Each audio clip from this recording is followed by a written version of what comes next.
I've said a lot of things that are regrettable, but I live my life to where I don't regret. I regret as little as possible because there's a lot of things that are out of my control. So if I live how I want to live, I don't regret it. I can rock that. I think that's a good note to start the campaign off on. If I had the license to the song, I'd play Halsey, Could Have Been Me, whole song about living without regret. Um, but anyways, hello and welcome to the Ilderon Tales. We are playing D&D tonight. This is the Treasure Hunters. Everything you're going to see is live storytelling, and we are on Saga 1, parentheses, question mark, episode 8 of our campaign. And I ask everybody in the party to be patient with me tonight. You guys are in a really hairy pickle, and I would like to preface this to anybody who watches the videos and all the players in the group right now. And I probably should have talked to you guys about this before we started, but this campaign was always pitched as kind of a 1.5 campaign, as like a patch in between the story we were telling and the story we're going to tell, in that it could be a full campaign, it could be very short. Tonight could very well be a TPK, and we will just navigate it as we come. And if it lands on that, I would just like to thoroughly apologize, but that's the fun part of D&D, is that we don't know where it's going to land. But with that, if you're under the age of 13 and you're watching, stop. Content's not appropriate for you, especially tonight. And what other thing? Oh, and finally, we are playing in a homebrewed world. It is the world of Ilderon. If you don't know what it is and you're on episode 8, I mean, that's kind of a feat, so congratulations. But you can Google search it, and I'm actually getting with my web design friend. I've been actively fixing and updating the wiki, so all of the wiki pages are slowly losing typos and getting much better language on them. And there is a website that I'm also going to be updating once I am done with the wiki. So yeah, let's jump into our recap. So last session, let me grab my notes. Episode 7, we started on the night of the 4th of Artis. The party had just walked one of their contacts to the inn that he is staying at. The contact's name is Biemfo. This guy has been a thorn in everyone's side inside of the city, or inside of Elmark. He is a part of the Undar Liberty Coalition. He has been screwing them over. He was a part of the Scarlet Rune and the pirates, or the bandits that they hired, and he almost screwed them over. Well, he did technically screw them over by bringing you guys to break into their lair. This guy is a betrayer's betrayer, and the Undar Liberty Coalition has finally cut him out of their dealings. And he is still associated with the ULC, but they do not want him to be involved in any of their plans because he is a liability. Biemfo, being the ever wishy-washy person that he is, was having manic breakdowns on the way to the inn, or on the way to the tavern, barely keeping it together. Got into a upper room with you guys, started trying to spill the beans. So Biemfo released info to you guys. I don't think he did. I think, So in my notes, I don't have. I didn't take notes on exactly what was exchanged. As you guys were trying to interrogate and calm him down, things got really, really tense, and BMFO no longer considered you guys allies and tried to escape, upon which you guys ended up killing him. Um, that said, before I go to what happened next, do you guys have any notes of information that you got from BMFO? I don't think he really got to say anything. Okay. No, we really didn't say much. I mean, he We did were- the whole Seeds of Rebellion thing. That's about it. Yeah. Yeah. But So, he didn't really get to say anything because it was like super tense, and Then I tried not- to we force him didn't to do sit back down, and he didn't like that. Yeah, we didn't do a great job illustrating a vibe that wasn't we were going to stab you in a closed room. So yeah. So. But that was the vibe. Yeah. And that's the point. That was the intention of the vibe too. Yeah, but we didn't do anything to make him comfortable. We did everything to make sure he knew that he wasn't gonna live. Yeah. Well, we probably could have tried a little bit harder, I guess. So you guys ended up killing BMFO before he could spill any beans. Before he could spill any beams. That's a dumb joke. As you guys did, one of the serving staffs came upstairs and saw the dead body and ran and fetched the Gaiori. You guys got a pretty competent Gaiori member who came to sort out the situation.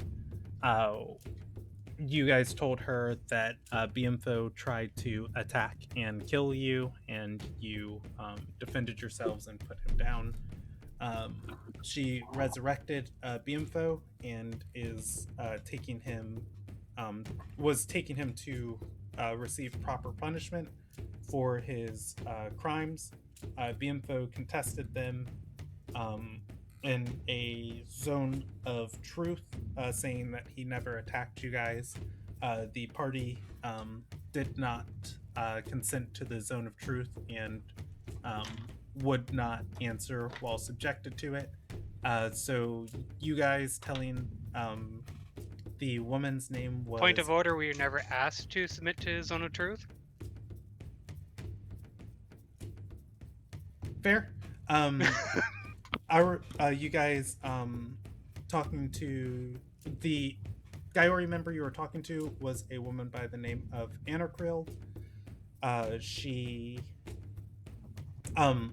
with unable to tell if you guys were lying or not, knowing that BMFO was unable to lie to her, and BMFO saying that he never attacked you all, she arrested everyone to take and sort out this mess.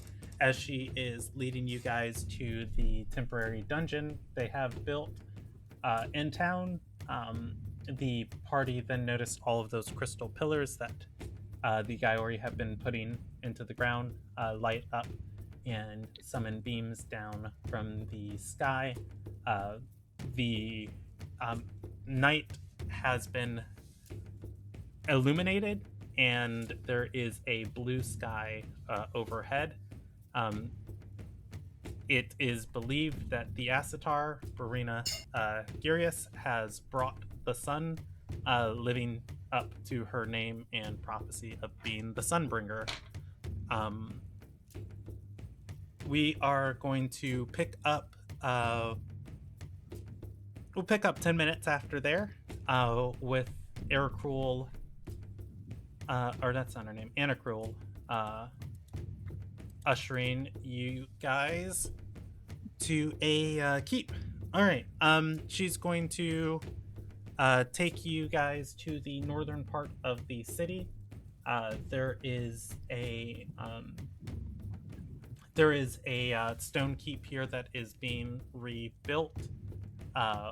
Scaffolding of the upper layers are laid into the are built onto the stone sides. Stepping into the stepping into the hall below onto the first floor, she is going to lead you guys to your lefts, down a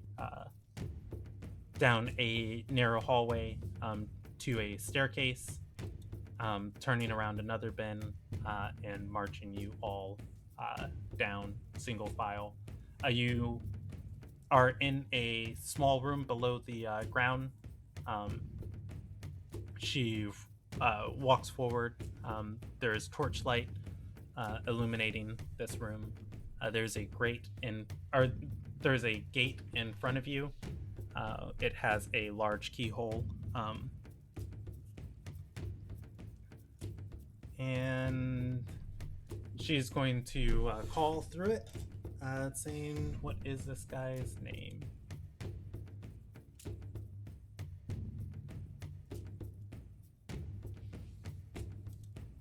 I did not roll him up yet, so I'll roll him up right now. And then...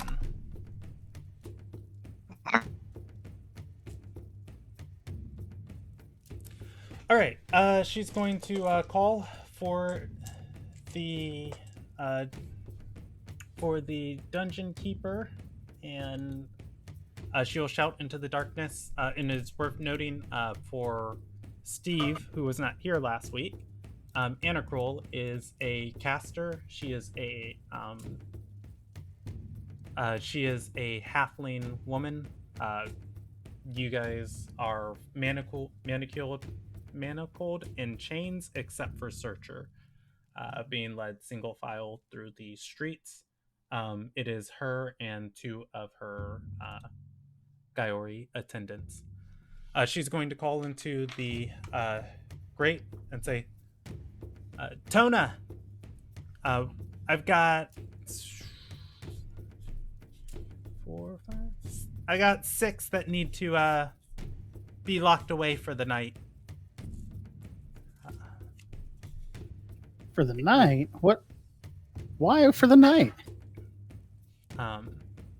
You're going to see a woman walk around the corner to the gate with a set of keys, flip through them, start and open it up, and say, "Aren't you supposed to be at the monastery? The Asatar's in town. They wanted everyone." She's gonna nod and say, "I was on my way before I was grabbed. Anyways, hold on to them. I'll be back when the ceremony's over." Tona is going to nod, moving the gate aside. She gestures her head for all of you to step in.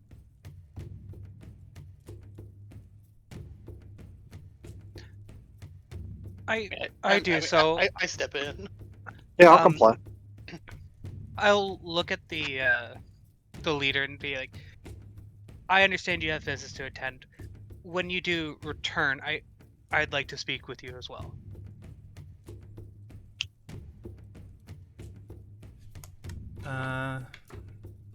Yeah, Anacrol is going to bow and say, of course, I will be back to sort all of this out. But for now, I want to attend to the Asatar's. I want to attend to the Asatar's speech. Understandable. We all have our duties we must attend to. Apologies for the situation that has arrived here. Tona is going to say, what's causing them to be held here rather than sending them to Thol? Anacrol is going to go a little pale at that and say, Thol's in town? Are the Thols in town? Tona's going to nod and say, yep, I sent 3 people we were holding to him earlier this morning. She's going to shake her head and say, he is not to touch these individuals until I sort out who's lying and who's not. There's a murder and besmirching of the Asatar's name. One needs to be answered with a limb, the other needs to be answered with fire. Tona's going to nod.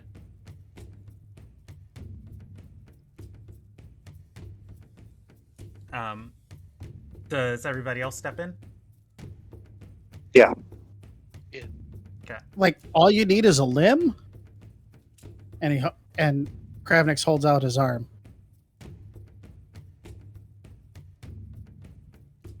What do you? Come on, let's sit down. We'll sort this out upon our return. Oh, Okay. yeah. All right. You guys step in. Tona's going to close the gate. Closing the gate, Kravnix, with his arm out towards Anacrol, is going to say, "You lose a limb for besmirching the Asatar's name. You face the flames for murder." There's a speed trap ahead. Better be careful. Yeah. All right. As she closes and locks the gate, you guys are in a series of stone bunkers beneath the keep above. There are about 5 other rooms attached to this with doors to the well, I guess from the angle you guys are looking at now. Let's see. Give me actually a survival check for the party. If anybody beats DC 12, I'm going to give you guys directions, and if you don't beat DC 12, I'm going to give you relative directions. Are we rolling for like remembering the path we took? Yeah, if you can align yourselves. It's easier for me to explain with cardinal directions, but your characters might not have that. So I'm seeing right now if I can give you guys cardinal directions or if I have to actively, think from your character shoes. Oh, keen mind. All right. You always the time and direction. There you go. That's a good roll, Rob. Thanks. I don't remember. That's fair. I asked that you control your character relatively, but I'm going to give your party and you guys as players information cardinally.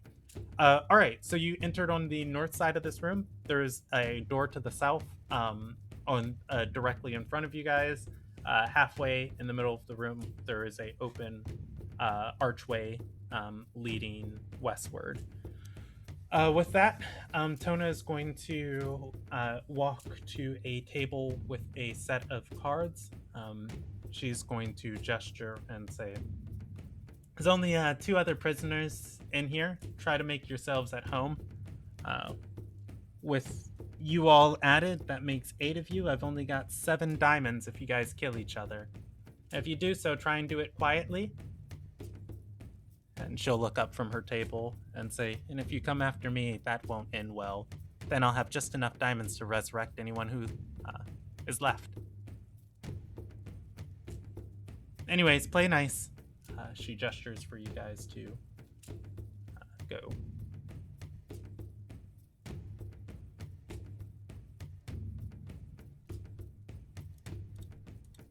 I'll find a spot to BMFO. sit and just sit down. Okay. I sit I sit down right next to BMFO. Yeah, BMFO is going to start walking deeper into the dungeon. As he walks to the archway to the west, he looks at you following him, and he's going to sit down and lean against the wall, staying within Tona's sight. I want to sit in a similar. I want to sit in a seat that could be described similarly to BMFO's, but not near BMFO. Like, I want a social distance from 3 people down social distancing from him. Okay. So the room, Like the you are opposite in side of the room. is 15 feet wide and 25 feet long. 25 feet. So from the doorway, there's 25 feet south, and it's you can look eastward, and there's it's about 15 feet wide.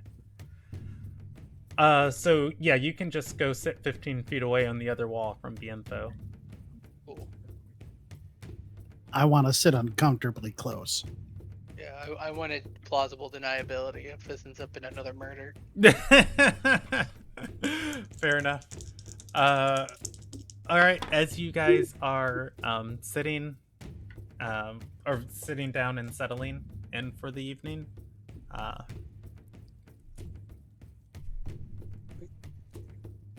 you are going to Quick hear. question: Have we Yes. been disarmed?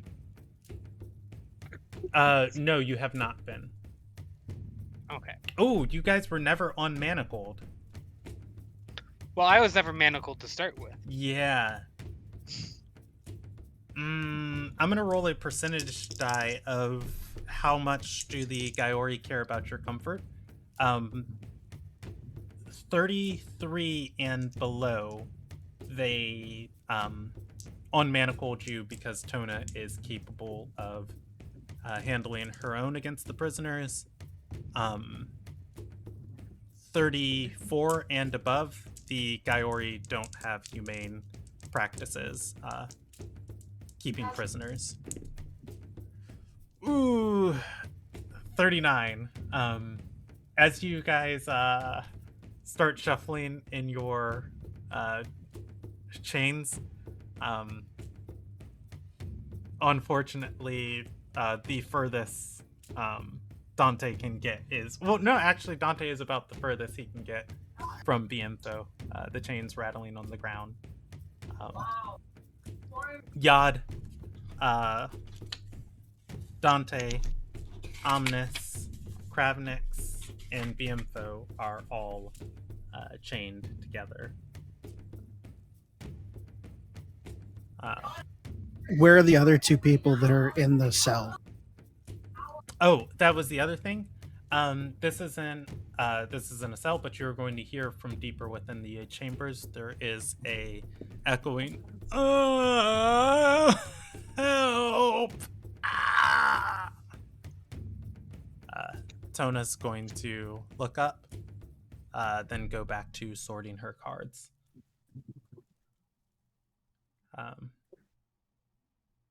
Bientho is going to look through the doorway, then back at her and say, "Aren't you gonna help?" She's gonna shake her head and say, "He's still alive." Oh. He shudders. That power to resurrect really gives you a lot of leeway. It's awesome. I love it. Yad says that? Yeah.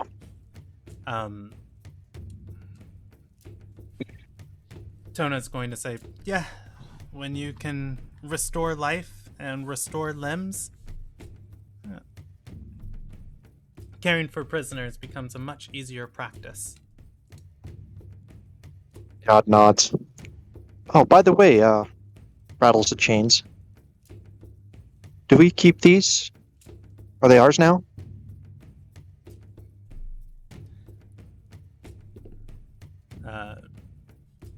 She's going to shake her head and say, "They have the keys for those, but bring them over here." Do you approach her, Yad? He'll get everyone up to go approach her. Whatever he has to do. All right. Bientho leading the group will have to be tugged along a little closer to the table. She is going to look through her keys on her loop, and she's going to try 3 different ones, none of them fitting. She's gonna say, "Here, hold still." She'll take a thin piece of metal from her hair, push it inside the lock, try a few times before you finally hear something click in your manacles. She hits her fist against it, and yours are going to come undone. Bravo. She I'll takes smile them and back tosses to them into a pile on the wall, or near the wall. He smiles and Uh, backs away. All right, I'm going to roll you guys a d10 of how many people she's willing to help before she gets tired of having to finagle these chains. Does anyone else step up next to her? Dante definitely would. All right. She is going to fiddle with the piece of metal again. Yours coming undone a little easier. She wipes a little sweat from her forehead, taking her nearly a minute to get them undone. Thank you very much. She's Gravnix definitely tries to get his undone. on your own. No. Oh, okay. By her. Mm-hmm. All right. She will attempt. Oof. I'm gonna roll her.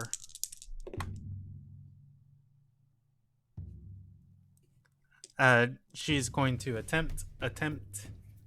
You see her getting frustrated. Again, she tries and bangs her fist onto the lockpick, jamming it in. It snaps in half, getting stuck in the manacle.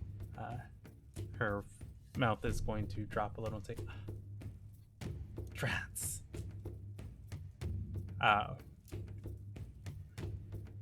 She'll. Oh. She'll look at it and say, well, might be stuck in those until Anu gets back. I could. You don't need all your fingers, right? You can regrow him, right? Probably. Sticks his hands out. I'm sorry. Did her implement break? Yes. Question: Would my magic quill be able to be used as a lockpick? You're asking her? And I'm asking you so that I can ask her. I'm going to say Dante, I think, would be smart enough to know that that's not helpful. Yeah, I would say no. As if Dante wants to think of a decision, though, she has pulled out her mace from her belt, and she has it raised above her head, aimed at the manacles. Does Dante want to say anything? I don't know if I have anything. I don't think I have. Like, I don't want her to break your hands, buddy, but I don't actually think I have a better option. Well, I don't think I have any tools on me that could double. I have a dagger. I will. What, are you going to whittle my hands off? I also have a small knife. I will chime in as she raises it and go. Do you simply need something to help get those off, or is it that they're jammed closed? I'll roll you a check. Let's see. She's gonna look at the manacles holding up Kravnix's wrists and say, I think I fucked up the lock pretty well. Just Fair smash enough. my hands, I'll pull them through, then Oh. you heal my hands. Oh wait, Dante raises his hand. I can mend things. Oh. She's gonna pull Kravnix, Omnis, and Biemfo towards you, tugging you guys, and she'll hold the end of the lockpick to its other half. So, all right, glasses, do your thing. I'll take out, I'll like kind of just gripping my spell book and like circling around the lock area, cast mending. All right, mending takes an entire minute. You can put the mend the lockpick back together. Oh, excuse me. And she can make another attempt at this. At which point, she is able to maneuver it, get enough of this undone, and get enough tumblers undone, shift the locking mechanism, and the manacles loosen. Once they are off, she'll toss them to the side in a pile of. Kravnik just rubs his hands and goes, "Would have been so much faster if you just."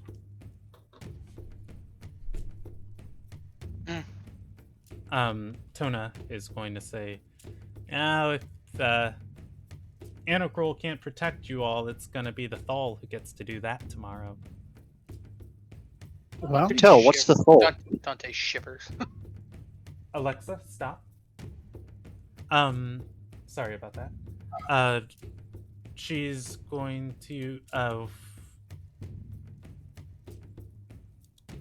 I'm sorry, I'm trying to remember your name. Yad asked, what's the Thal? She'll look at Yad and say, personal executioner of the Gaiori.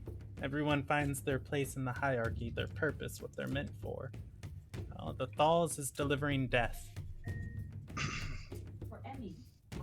Alright, you're getting unplugged. So what is the highest rank that he's killed recently?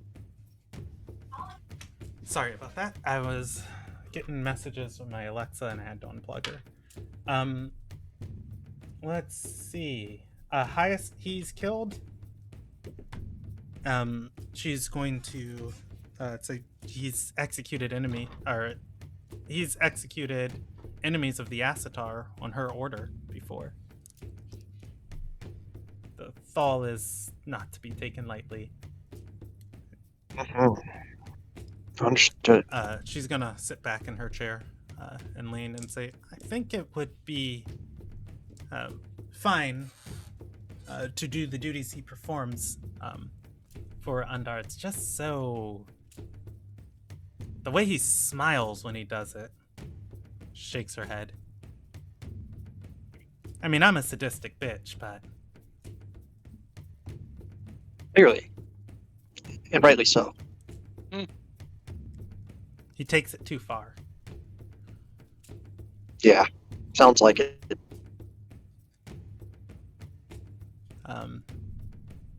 Again, you guys are gonna hear, I don't think I'm gonna make it. Tona is going to roll her eyes and stand up. She walks by all of you.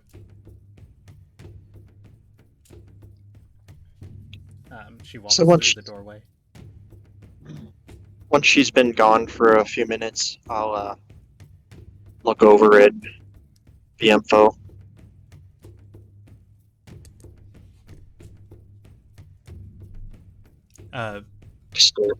Stare at him for a minute. Okay.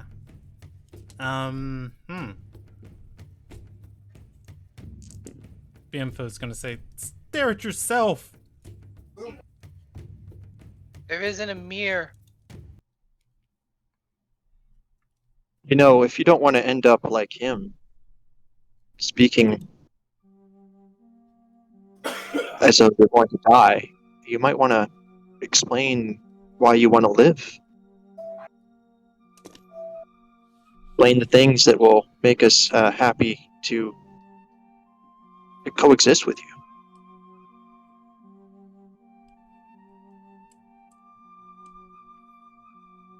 Roll me a persuasion check.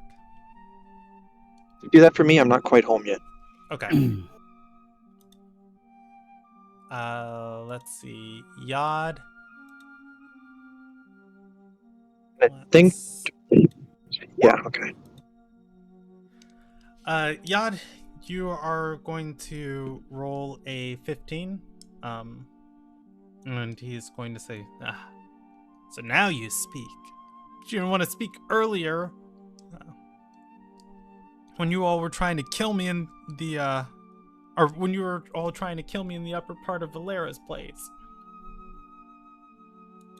It's neither here nor now. He's Go going ahead. to tuck his chin into his knees. And he's going to say, doesn't matter now. Gaiori's going to torture us for everything we know. Yeah, I could have held my tongue and not got you all locked up, but he's going to look over at Gravnix and say, you want to taunt me? We'll all burn together. Kravnik just kind of looks at him and smiles. All we have to do is get them to ask the right questions, and you're going to burn a lot hotter, friend.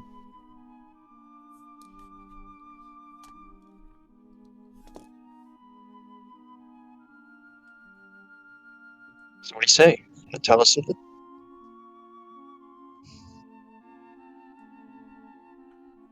Maybe about your hand?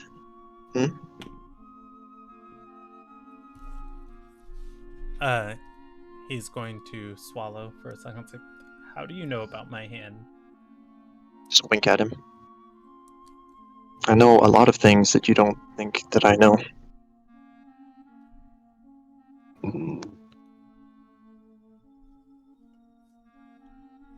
He's gonna bite his lip and say, oh my god, you're part of the Frost Heart.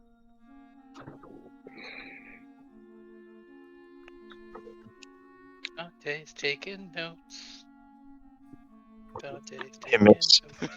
he makes little motions with his hand that continue. He's going to look at the other people in the room and say, are all of you part of the Frost Hearts?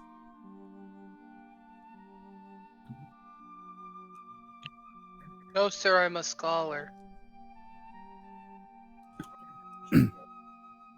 We all He seem to be hears in his stalled head, in does our it own really matter at this point?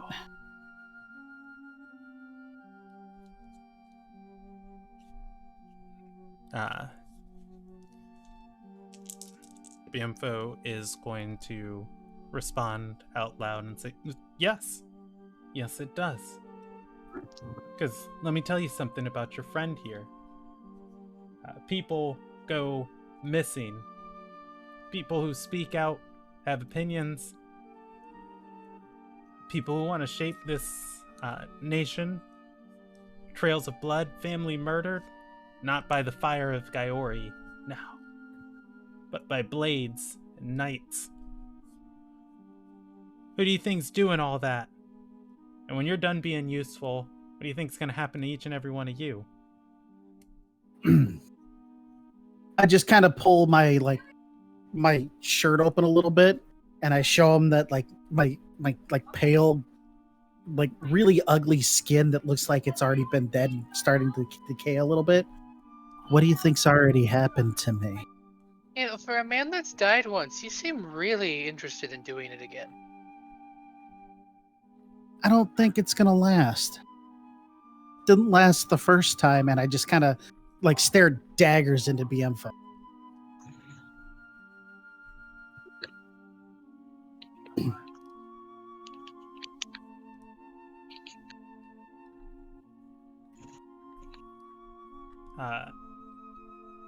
He's going to bite his lip for a second and he'll look up at Yod and say, just like the Liberty Coalition, just like everyone here, there's someone within the Frostheart that can't be trusted. Yes, my hand started the Scarlet Rune. She began it, eh?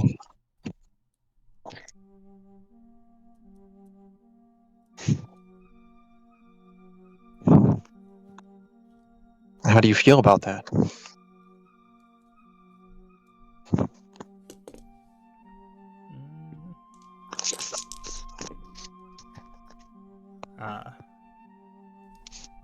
Bienfo's going to shake his head and say, he's not long for this world.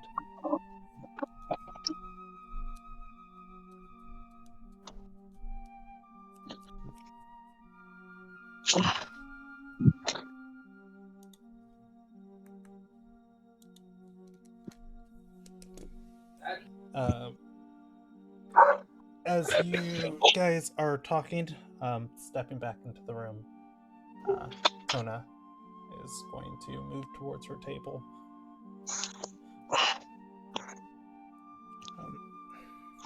Now that we're not all chained up, can I go see what the other people in this cell look like? Yeah, sure. You want to head to where you heard the sounds from? Yes. Okay. You walk through a you walk through a room with murals painted on the wall. The murals themselves are fracturing and breaking. Since they are so tattered, it's going to be a active perception check to try and see what they are. This seems to be a oh god, I can't remember the word I want for this, but it's like a foyer. No, this other room that you're in seems to be a lobby. There are 4 other doors connected to it, or doorways, heading straight westward. You walk through another archway that leads into a room that seems to be a mirrored stone room of the one you were just in. On the floor and manacled to the wall, with one hand raised above him, there is a man with torn clothing. He is a Dorai. He has elven features. There are puddles of blood around him, and you can also see the blood is diluted with pools of water. He himself is soaked, and where his clothing is torn, there is fresh flesh there. He looks unharmed. He is panting. As he looks up to you,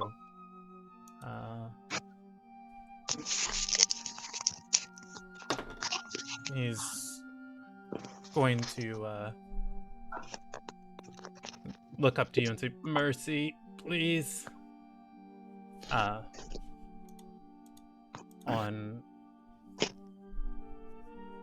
As you are standing over him, there is an open gate to the north. There is a lady leaning on the wall. She has a dagger in her hand that she is cleaning. It is dripping, and she looks at you and says, "That one's prone to tripping."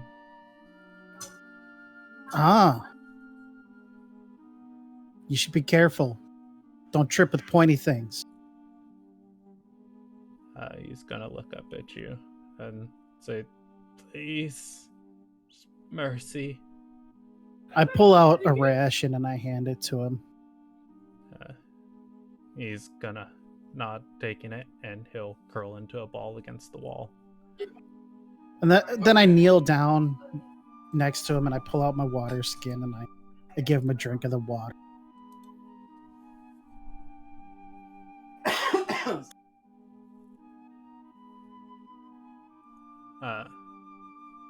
All right. He'll take it. And then I look at her and I say, sometimes that old adage, you catch more flies with honey.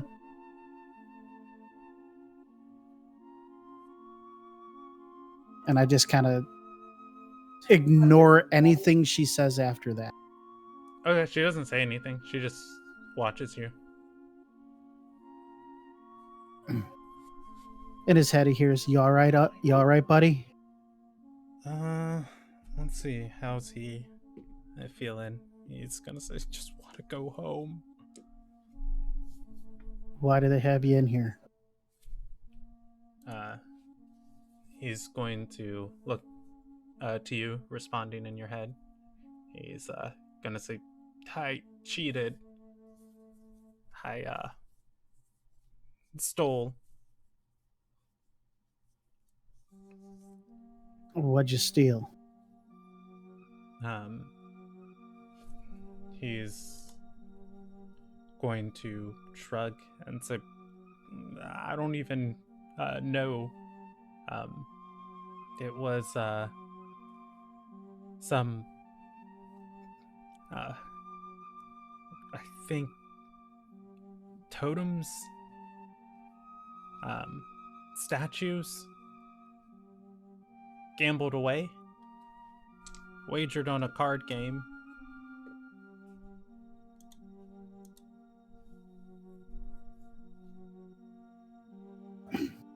And then the winner or the loser decided that you stole them, huh? He's going to nod. He nods towards the woman in the doorway. Her and her brother. She attacked me. Gaiori took us both.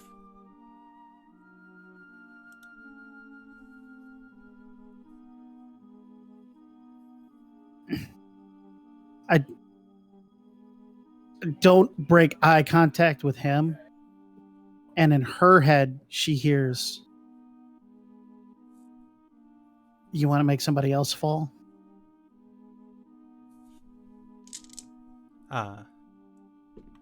She's going to shake her head and say, no, I'm going to hopefully kill this little snot enough that the Gaiori don't want to bring him back anymore. And if they take my life for it, then it'll be worth it. You just want to have some fun then? Let's roll her mood.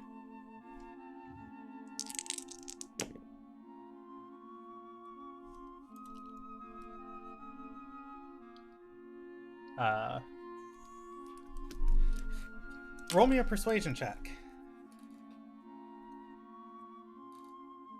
And give me one final push of trying to sway her to your side. I just tell her that we have someone who has stolen from more people than anybody she's ever met, and he's not giving up any information, and we want information, and we'd love to watch her work.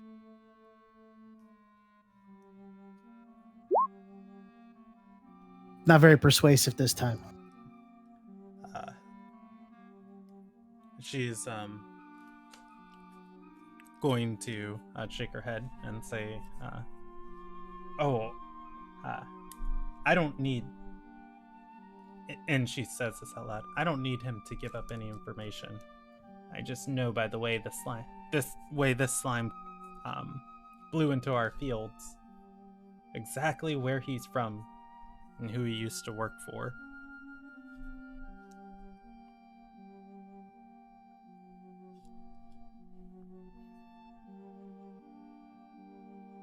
I just tell her in her head that our friend is from the Undar Liberty Coalition, and he's also been stealing because he's working with I can't remember the name of the group because I'm an idiot. The Scarlet something or another. The Scarlet Rune? Yeah, the Scarlet Rune. And he double crossed both groups and is trying to get all the stuff, as much stuff as he can for himself. And I'm sure that either group would be very happy and very forthcoming for that information.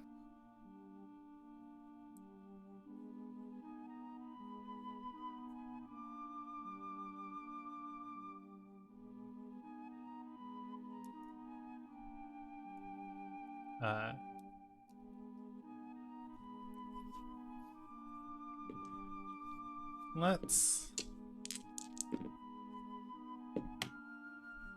She's going to shake her head and say, "Nah, Ed.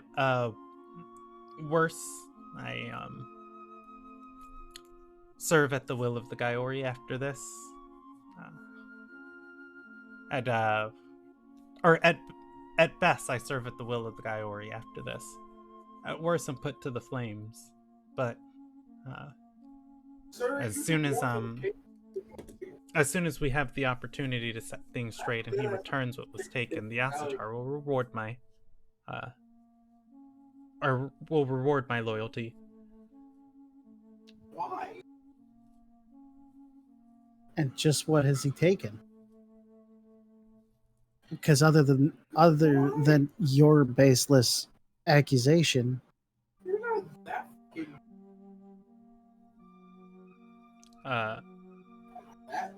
she's going to say,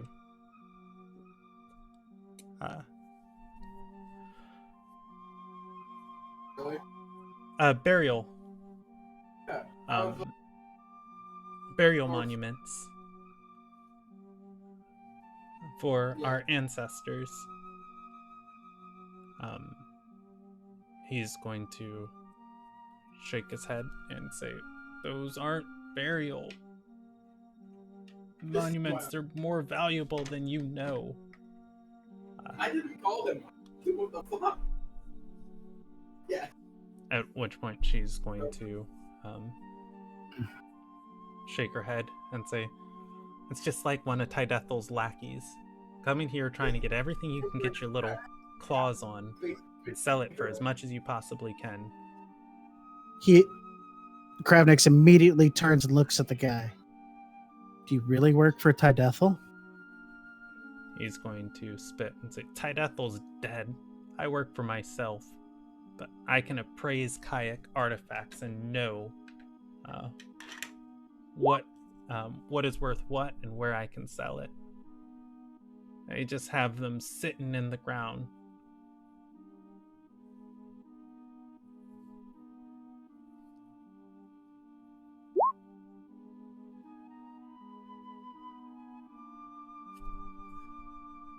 You visibly see Kravnix make a fist and shake it, and then he steals himself, reaches into his bag, and he pulls out the cube,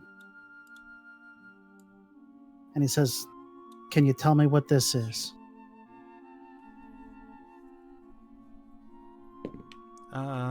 He's going to look towards it, or he's gonna inspect it, and he will make he'll gesture for it if you hand it to him. Oh yeah, I'll hand it to him. He is going to shake his head and say, "This is hardened essence seen in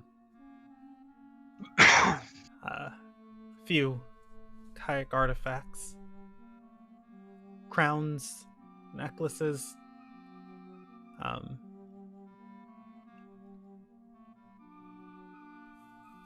oh, I forgot the name for head apparel.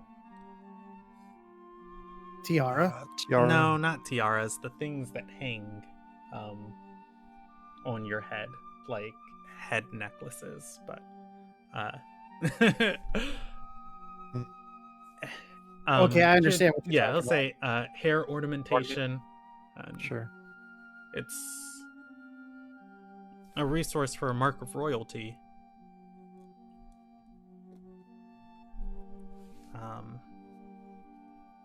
And he'll roll a intelligence check. Say, "Yeah, this is on the best stuff." I mean, he's going to slip in his pocket and say, "It's worthless, practically." He slipped it in his pocket. Yeah. I punch him in the face. And I put I give me stick an my attack hand roll. out. Okay, so I'm just gonna make He does try and move his face. You have advantage because he can't move very fast. All right, I'm gonna make just a dexterity. Or do I want strength? Whatever you use your unarmed attack with, you can make strength. You use strength for unarmed attacks. Yeah, because I'm not a monk. Yeah. 12. All right. 12 is going to hit him. He jumps back. Cool. To the side and It you does clock him. absolutely 0 damage because it's 1 point plus my strength modifier, which is -1. All right. Yeah. But I hold my hand out. You sucker punch him once, and it's just enough to make him shake his head, and it's at which point he's going to hand it back to you and say, I was just seeing how it would feel in my pocket. I punch him again. I won't make you roll. He says, stop, I'm already manacled. Then I pull out my dagger. I was gonna Hold say, on, I pull out my the dagger. wall's going to toss something to your feet, clattering to the floor. Just gonna say that works a little better. The clean dagger is. I cut at his pockets. I just cut him open.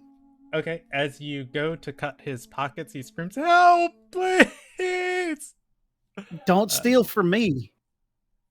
I've already given my life for Tydethel. I'm not doing it again. And as I cut his you pockets open. cut his pockets and not him, he goes, "Help, please!" Oh, okay. I didn't say I didn't cut him. I just said I was cutting at his pocket. Okay, you don't make any effort not to cut him? Yeah, none at all. Give me a D100, how rough you are, if you manage to get just his pockets. 1 through 27. Above 27, you're going to hurt him. 55, I'm hurting him. Roll me a D4. Alright, yeah, he just goes, as you gash his leg. Anything else come out of his pocket? Let's see. I'll roll him a percentage die.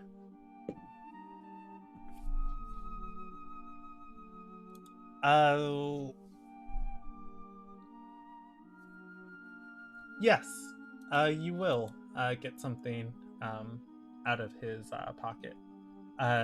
The note is unfortunately covered in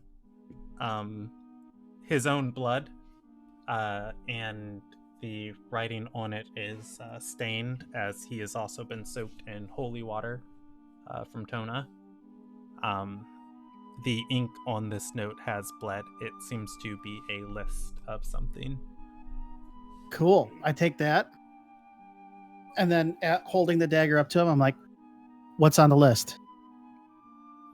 He's going to say, graves of Yondar elders from the Undic Yondar. This country's never been open before now. The guy who always kept us out. I wanted to be the first before everybody else got here.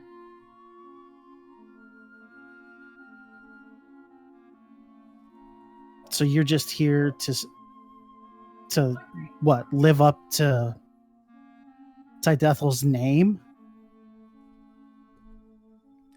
The woman in the doorway is going to say, carpetbaggers and grave robbers flooded into this country. That's what the Liberty Coalition welcomed into our borders. I just kind of turn and look at her and say, like, we all need a new place to live now that our home has been utterly destroyed. And I turn back to him and I say, he's going to add on to what you said, and say to her, welcome to the rest of Ilderon, baby. I smack him. Yeah, I you're- won't make you're you not allowed roll to for talk your right 0 now. damage. You're not allowed to talk right now. It's more intimidation than anything. Fair enough. Who are you working with? Let's see. Just so you guys know, I was really just looking for somebody else to take care of BMFO. No, I figured. You just escalated from there. A running theme. He's going to shake his head and say, I'm self-employed. Not for long. I smack him again and I give her back her knife. She's gonna kneel down, picking it up, and say, No, I actually stand up, walk over to her, hand it to her. okay. Handle first, like I flip it around in my hand, and in her head she just hears, "There's thieves from within too."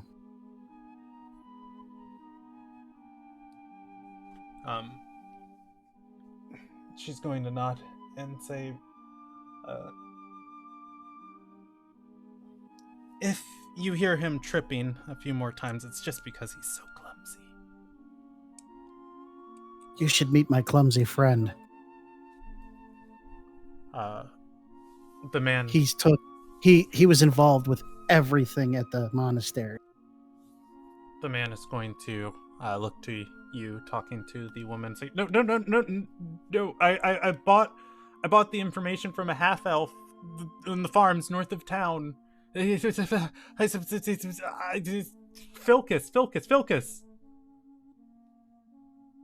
We can Okay. be friends. So you bought this list off of Filcus. He's a native. Okay. You still came here to rob these people of their precious grave markers. What kind of They demon don't. does that? He's going to say,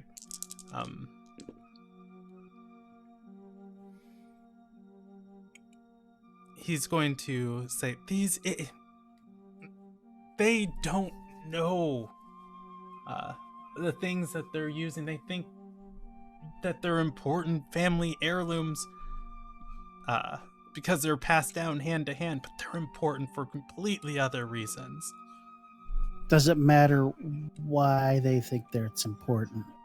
If they're using it as a grave mark to mark the resting place of the dead, you're gonna disgrace that?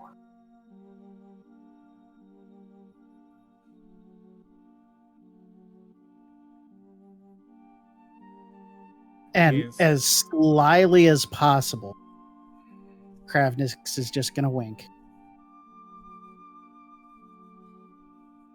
At him? Yeah.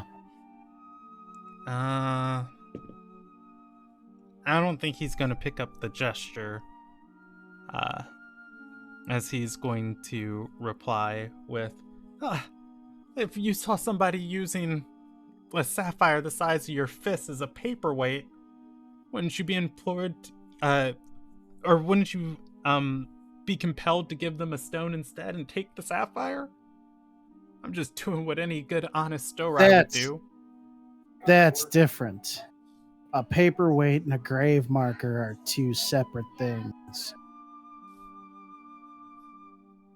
And I'm totally hamming it up for this other lady here. I mean, I don't think he's got any more argument left in him. He's going to curl around your ration on the wall. This is going to be a long night. It's gonna be a very long night. In his head. He's not going to reply. Shouldn't steal from me. I was your only hope. And I walked away. Since it's been a little while, time is passing regularly in here. As much time as we've used talking, as much time's happened in the other room. Is anybody in the other room doing anything as this is happening? I will say you guys can hear this conversation on a active perception check. Otherwise, it's just screams and echoing in the chambers. Searcher's Yeah, just sitting, waiting I'll do patiently. I'll do Ah, an active perception check, sure. Okay. I'm gonna put it on the heart. Well, there you go. 15. You are able to make out the words being spoken out loud. You missed the whispers. The gist of the conversation. You are able to pick up. There is a prisoner being tortured who is here to steal and profit off of Undar.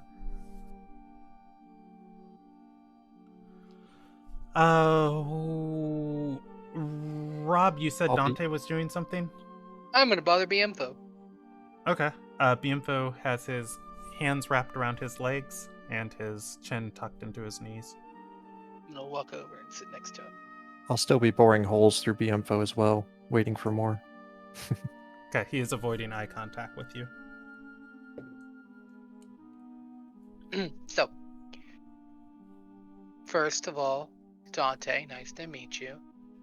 I wanted to apologize for earlier. It was rude of me to hit you with magic missiles.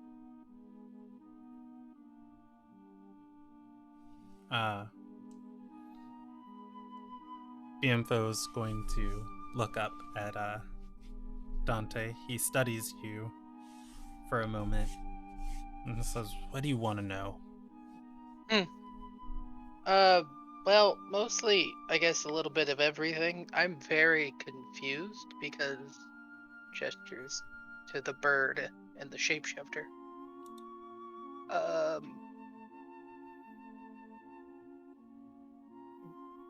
They're neither smart nor talkative.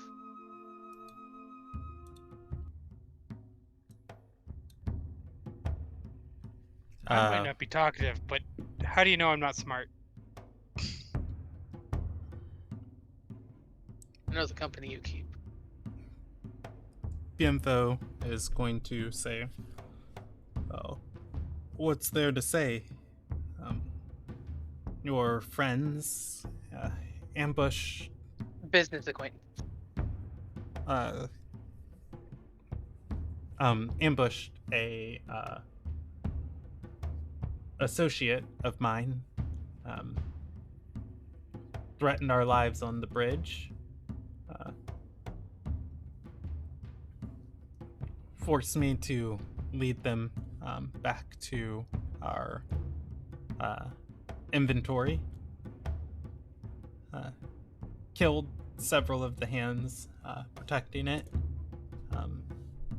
or several of the souls protecting it, and almost took my own life. Barely survived. We worked out a deal to hold their bloodlust, and next thing I know, the Liberty Coalition's treating me different, holding me at arm's length. I'm the records keeper. They're not giving me any records to record. You know the story from the end. If you would feel so willing, what is the Scarlet Rune?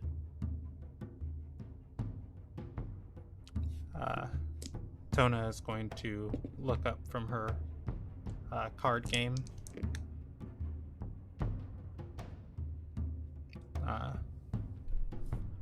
She eyes him. He's going to swallow a lump in his throat. And say, a group loyal to the Asatar.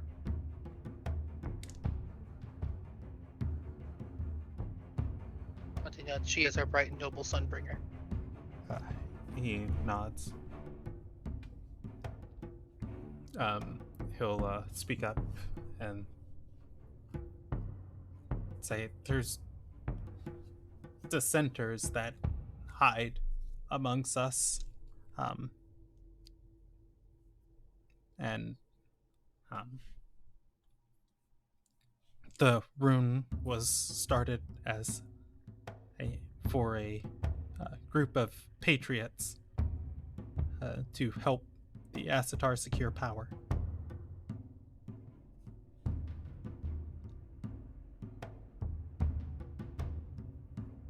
But Is she that, has.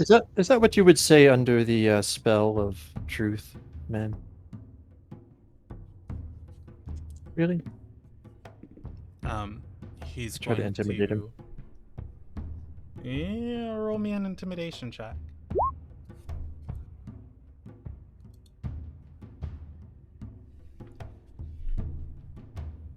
18.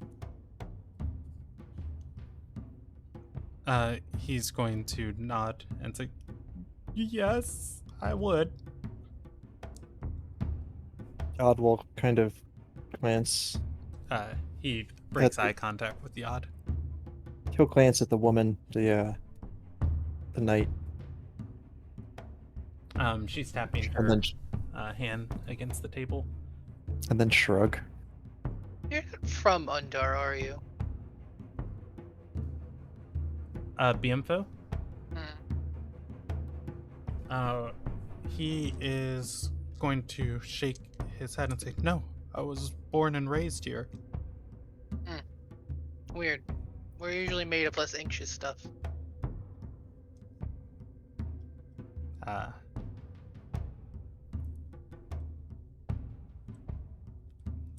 He's going to swallow a lump in his throat, looking up towards Tona.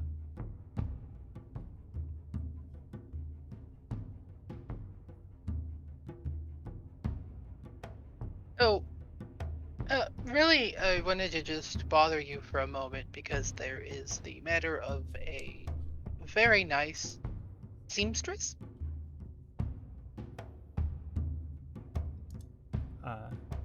He's going to nod and say, "Yes, Ledeth.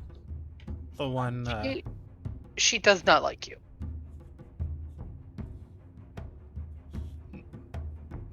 He's going to nod and say, "Well, we were friends, Business acquaintances. I suppose." He tilts his head towards the archway where the screaming and moaning was coming from. Says, "Your friend back there was one of the two that ambushed us." Business acquaintance. Right. That's fine. See, the thing is that Lydeth wanted something of a formal apology from you, and frankly, I have a feeling you're not going to be able to provide it. Dante is gribbling in his little notebook as he's saying this. If possible, I would like it if you could maybe dot a few I's on something of an apology in the case that I could actually get my innocence is seen through and that I can deliver that to Ledeth.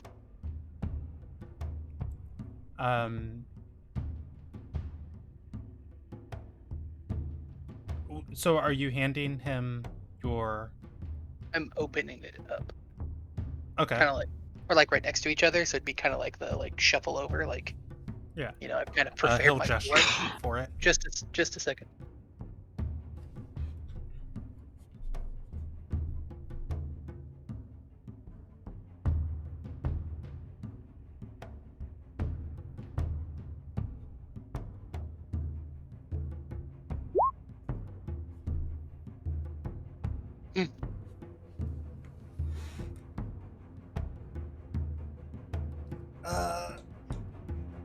You write that in the book?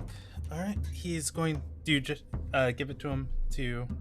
Yeah, and I'll even hand him the pen. All right. He begins writing. He writes message much longer than you anticipated. After maybe 3 minutes, 4 minutes, Yod would be walking around during that time. hands the book back to you and says, "There, give her that." If you look at the page, it is a apology to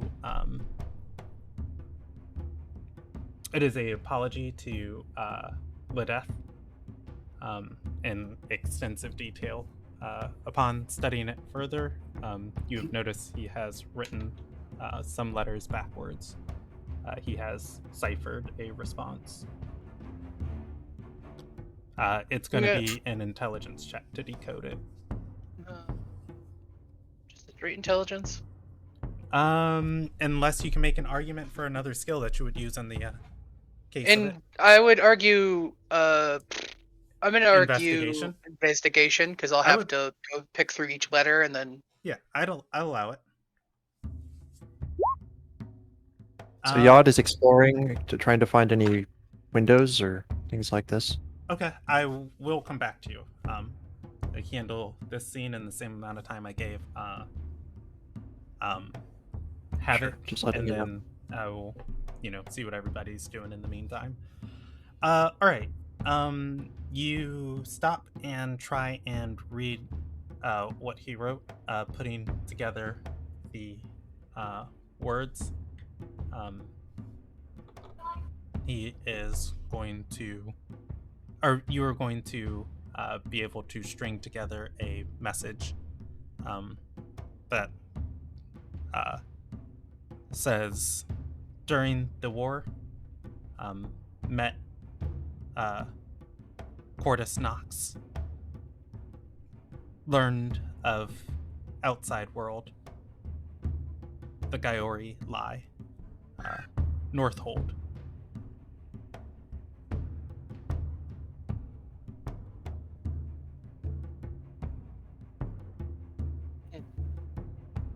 I'm gonna take a moment or two to study that and.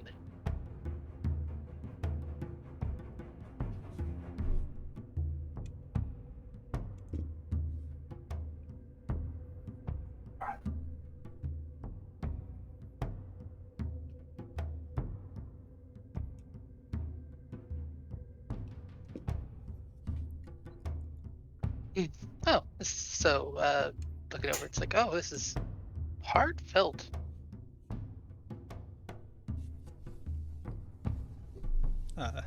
He's gonna nod and say, I just want the best for our people, and the actions I've taken in the past, he shakes his head, don't represent who I am or what we can be.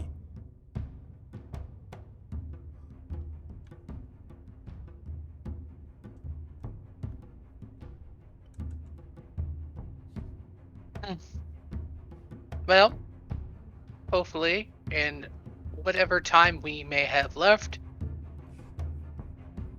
kind of like does that thing where you like swirl your pen as you're thinking, which could be hours for you. You find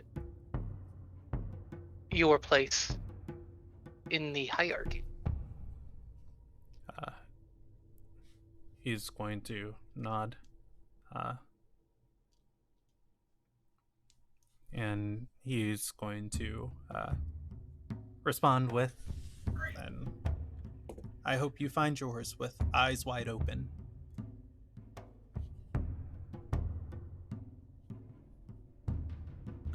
Tona is going to stand up and say,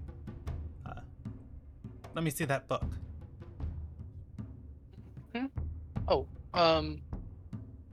Dante's going to glance over his book real quick, and he's going to brush his quill over the page real quick to kind of seal it in the middle, and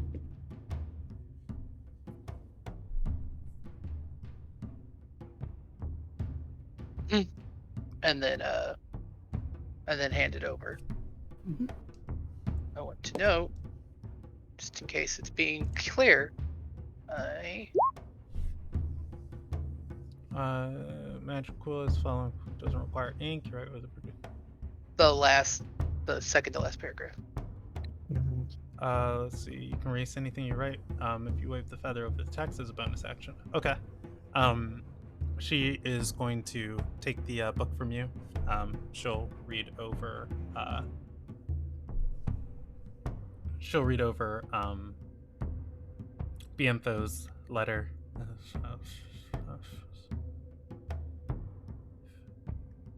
God, do you have to get so sappy? She tosses it onto the ground, sits back down. I appreciated the sap if it's any consolation.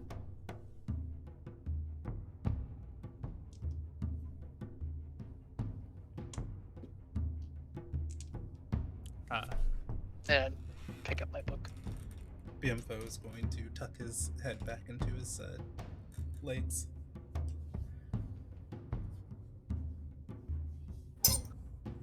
All right. I'm gonna say that's about the time Dante has. As for Yad, you go searching through this place. You can watch Kravnik's. I'll just listen to them. I don't need to watch. I'm kind of looking for windows, arrow slits, anything that kind of shows me the outside world. There is not. There. You guys are underground right now. You took a stairwell down here below the keep. You cannot find a. You cannot find anything that shows you the outside world. Give me a survival check. I'm gonna put it at DC 20. Okay. The air doesn't feel stagnant to you. Unfortunately, that's about all Yad's going to be able to do with that information. Searching around, though, I can explain things to you. There are, other than the room you were in, there are 5 other rooms, or rather the room you started in. There are 5 other rooms. Stepping into this lobby, it connects to 4 of the rooms. One room to the to the east, 2 to the south, each on opposite sides of the room. One room straight to the west, heading in that direction. You can see Kravnik's through the archway, kneeling down and talking to a manacled person. The gate is open to the room to the south. That is on the eastern side of the room. The gate is closed, open to the room to the south on the western side of the room. Walking around and looking through this place, there are a couple tables on the western southern room. You can peer through the gate. The eastern side of the room, it looks like there are rotted crates in here and piles of refuse and rubble. This place is in reconstruction and they very quickly put it back together. And of course, there are all the murals in the room that you are in currently. Do you want to do anything with any of that information? I can repeat it or give it to you slowly if you have questions. Can you just describe the gate that's open to the south? What's that about? Yeah, stepping into this room, walking between 2 murals. This room is filled with the rotted crates and the rubble. It looks like this was a storage area of sorts before whatever, or rather the guy already repurposed it as a temporary dungeon. Whatever supplies were down here have been abandoned and different things have gotten into them. The crate itself open, stuff inside exposed to air and moisture, rotting. And then other rubble that has been moved or shifted down here as they've cleaned up the place. It just seems like the dumping room. Okay. And is that rubble because of some part of this room collapsing, or? The murals on the wall you can see are fractured and broken, along with other parts of the wall and dungeon being cracked. A lot of this would probably be debris from the rest of the dungeon. The Gaiori cleaning it up before, they throw prisoners down here.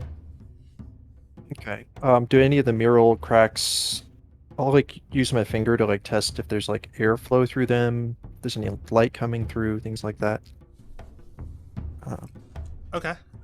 So I'll put you back in the center room as you do this.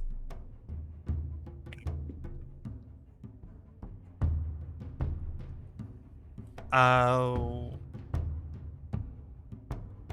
ahead and give me an investigation check.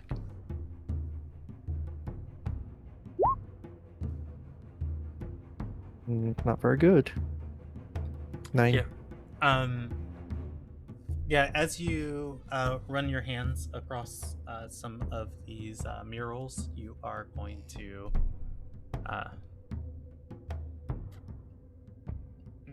you're going to feel the different cracks and breaks within them. You don't feel necessarily any airflow or anything coming from any of these cracks.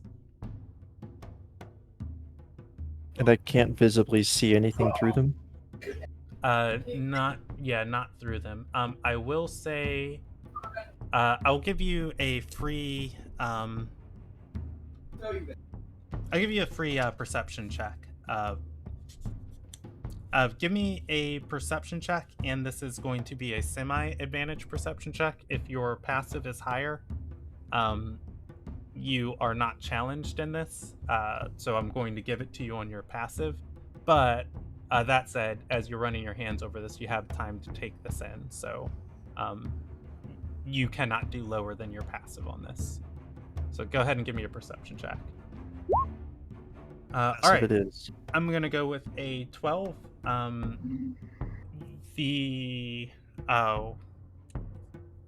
These murals look to be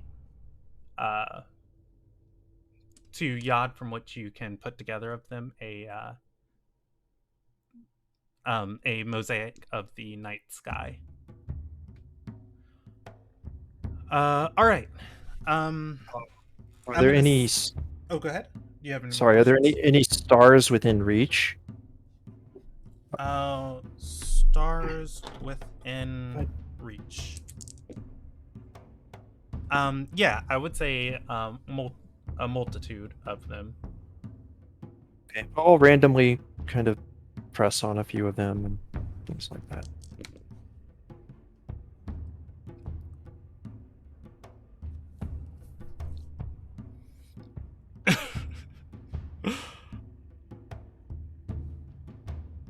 Okay, give me 1 second. 1 second. So I said in my head, there's a little something down here, and this is for the sake of the stream. I was just like, there's a whole lot of stars. It's there's a reason I'm painting the scene of the room that you're in and stuff. And it was just like, there's a trigger, and there's no chance he just randomly touches the trigger. Only if I roll exactly an 88. I rolled a D100, I rolled an 89, so I don't know what that means. Oh, So that's so I'm close. thinking for 1 second.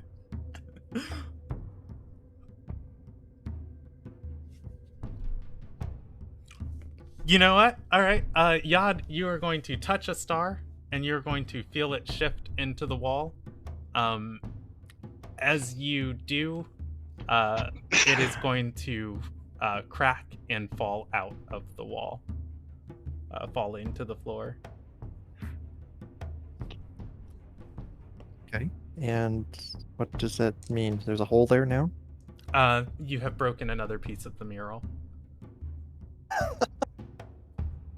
Dude. And I'm in the center room. What does that mean? Who's here? Just me? Yeah.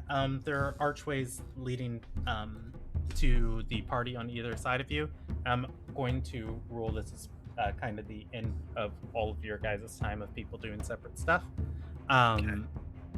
Before I pull the party back together, does Searcher want to be doing anything in this time? No Soul? No, Searcher's just sitting there waiting for the lady to come back. Okay. He's being a good boy, behaving.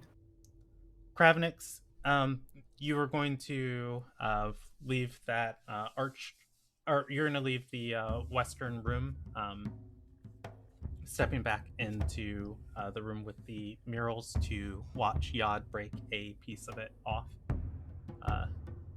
In the room beyond the eastern room, you can see Tona standing over Dante before she throws his spellbook aside.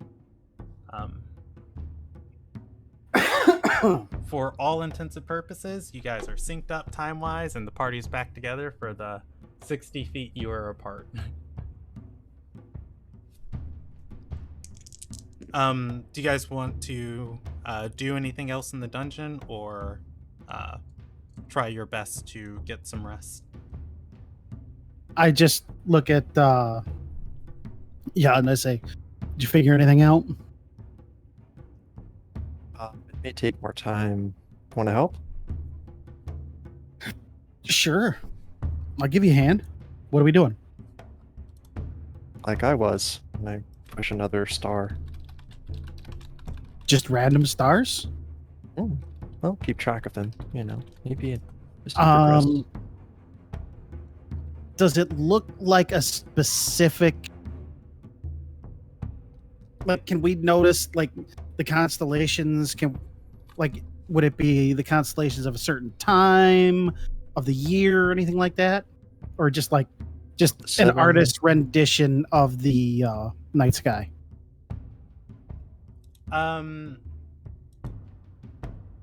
So I didn't say it was the night sky. I said it looks like the night sky. You can give me a history check to try and match it up to what you know of Ilderon's night sky. 18. So, Kravnix, yes, this is a black background, and you can see along the bottom edges of the wall of what's left of the mural. It does, in some senses, look like the hills, plains, and cities of Undar. Above it, though, however, you can't per se necessarily match up anything that looks like your night sky. Upon closer inspection, you can see each of these stars in the mosaic have distinctive shapes that are not like random cut stones put into these places. Each of these seem to be a pattern of a stone. This is not a mosaic of stars. This is a mosaic of... I don't know if Kravnix is smart enough to know. You know what? I'll give you one more history check of trying to connect it together. You've passed that first one, but this is such obscure lore. I'm gonna put this at DC 15 on the second one, and the first one was basically like trying to match this up to the night sky. The second one, it's like now that you realize it's not the night sky, trying to piece together what you're actually looking at. Okay. Yeah, I don't know. Yeah. But I do tell Yod that this isn't actually the night sky. It's something else. I just don't know what it is. I'll try a history check as well, then, if you don't mind. Okay, go for it. Same thing, DC 15. And as he's doing that, I go get our nerd and try to bring him in to the room. Okay. So Yod, do you have anything that gives you advantage on this check? Because you're rolling it normal, and that's going to be a 0. Oh, I'm sorry. I didn't know I was set to advantage. Weird. No, that's fine. No, it just you Um, just hit it twice. Oh, I hit it twice. Yeah. So Yod, Yeah, I don't think so. Never you go mind. kill things your hand points yet. So the smarts are for your hand to work out. Sure. All right. Kravnix fetches Dante. Yeah. And while I'm like, hey Dante, come take a look at this. I want your opinion on it.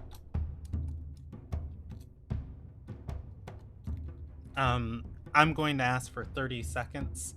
Rob, if you want to think about what you're going to do, I can process what you're saying. If you want to ask me, I'm just not going to respond. I gotta type a message. Okay.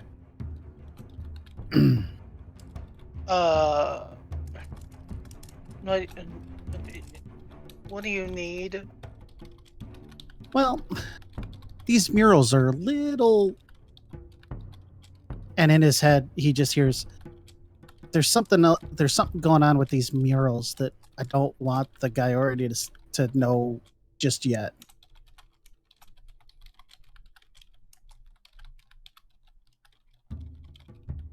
I'm a scholar, not an art critic, but I Yeah, it's not really art, but there's something.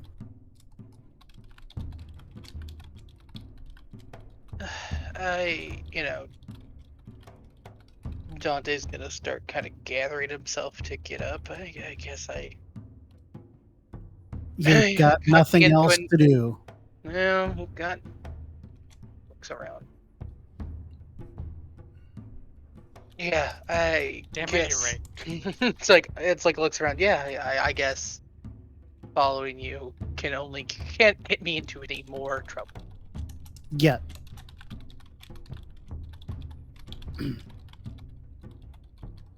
And once we get into the room, in his head, I explain what I've seen and what I'm looking for. That I'm looking for him to tell me anything about this pattern or anything that he would know that this pattern could symbolize, or something I don't see, knowing that this is not the night sky, but I see the scenes of Undar.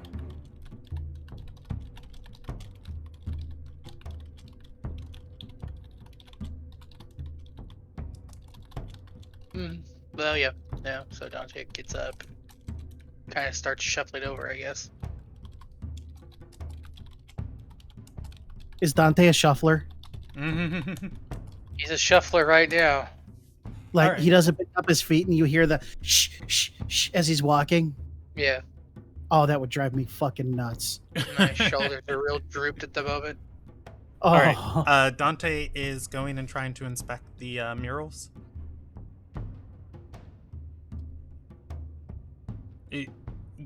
Are you trying to roll a history check on the murals, Rob, for Dante? Yeah, I guess I'll look him over, and then Okay. Same DC as everyone else. You are equipped with the information. This is not the night sky. Dante, Team success. you have read of this in legends, and you have read of this in legends, and you've transcribed some tomes of this. Judging from the distinctive shapes of these mosaic tiles of the stars, quote unquote, floating in the sky, and the little auras around them, you are able to determine that these are floating kayak cities, as legend says they used to do, rather than the night sky. Each one of these is a floating keep or structure. It was said that before Undar needed the Asatar's glory, their cities could fly.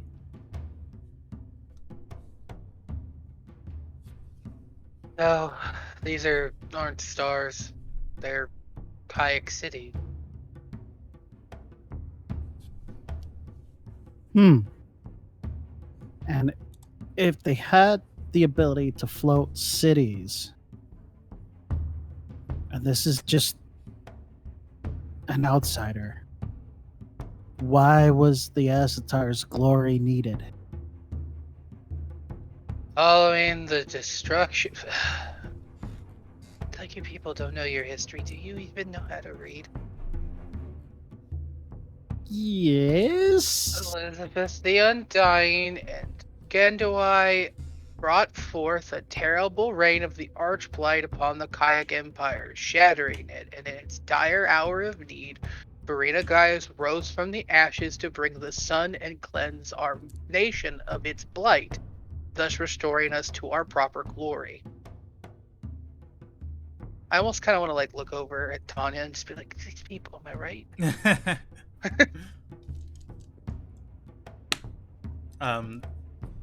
Yeah, Tona is going to, like, if you look over at her while you're talking, she's gonna just like nod of like, yep, that's it.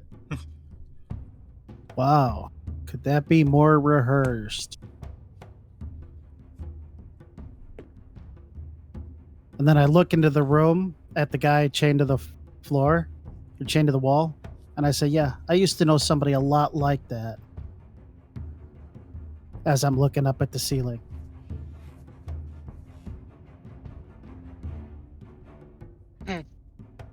God will say quietly to Dante, which one is this place?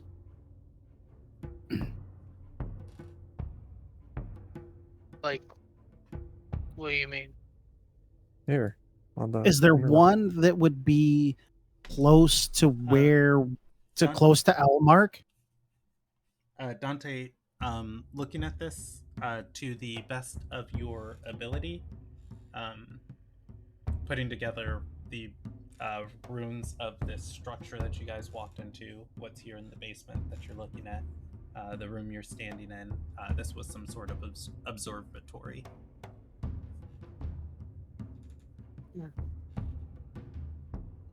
It appears to be some kind of observatory.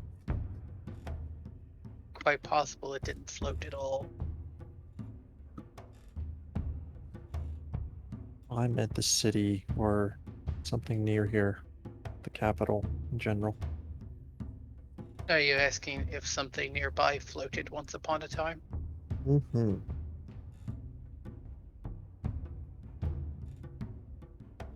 I feel like that would be another history check. I also feel like when an ancient civilization's batteries are suddenly turned off by a zombie apocalypse, you would probably be able to be like, and this is the section reclaimed by nature after it came crashing back down into from the skies. I won't make you roll a history check for it. A lot of these structures have disappeared, and either can't be found or were lost. Whatever conjecture Dante wants to make for them. You know, I will give you a history check. DC 10. Dante, if you believe this story, which a lot of people don't believe, the kayak cities could fly.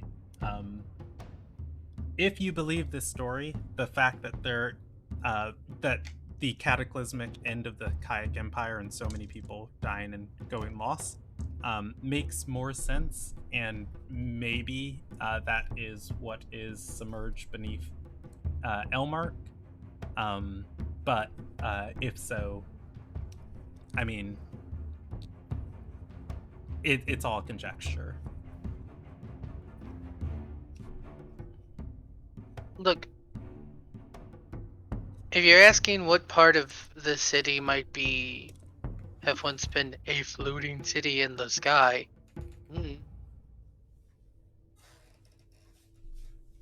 I couldn't tell you. It's a bit out of my scholarly disposition. If I had to conjecture based on a fairy tale about floating elementals whose city was ruined by zombies thousands of years ago, I'd probably pick whatever place has the deepest basement. Yod nods. This one's pretty deep. Out of character, where did they take us? What are we under? You are in the north part of the city.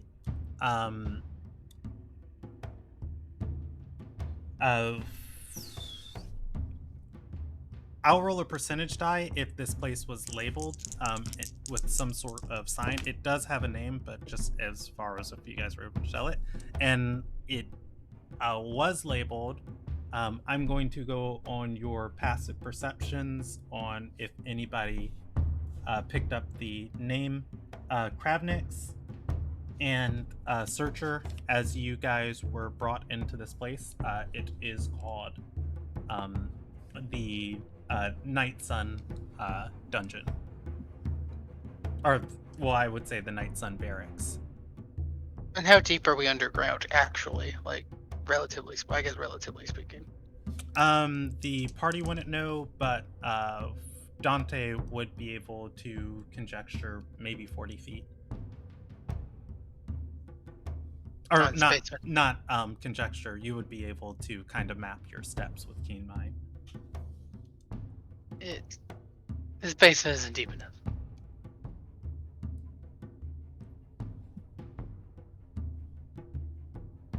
We're about 40 feet down. It's about a story.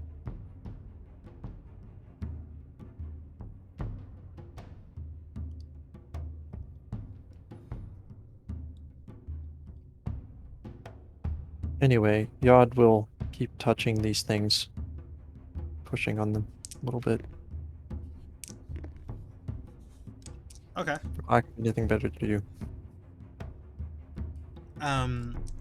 You can roam around, feeling up the wall. More pieces of it crumble away occasionally with your touches.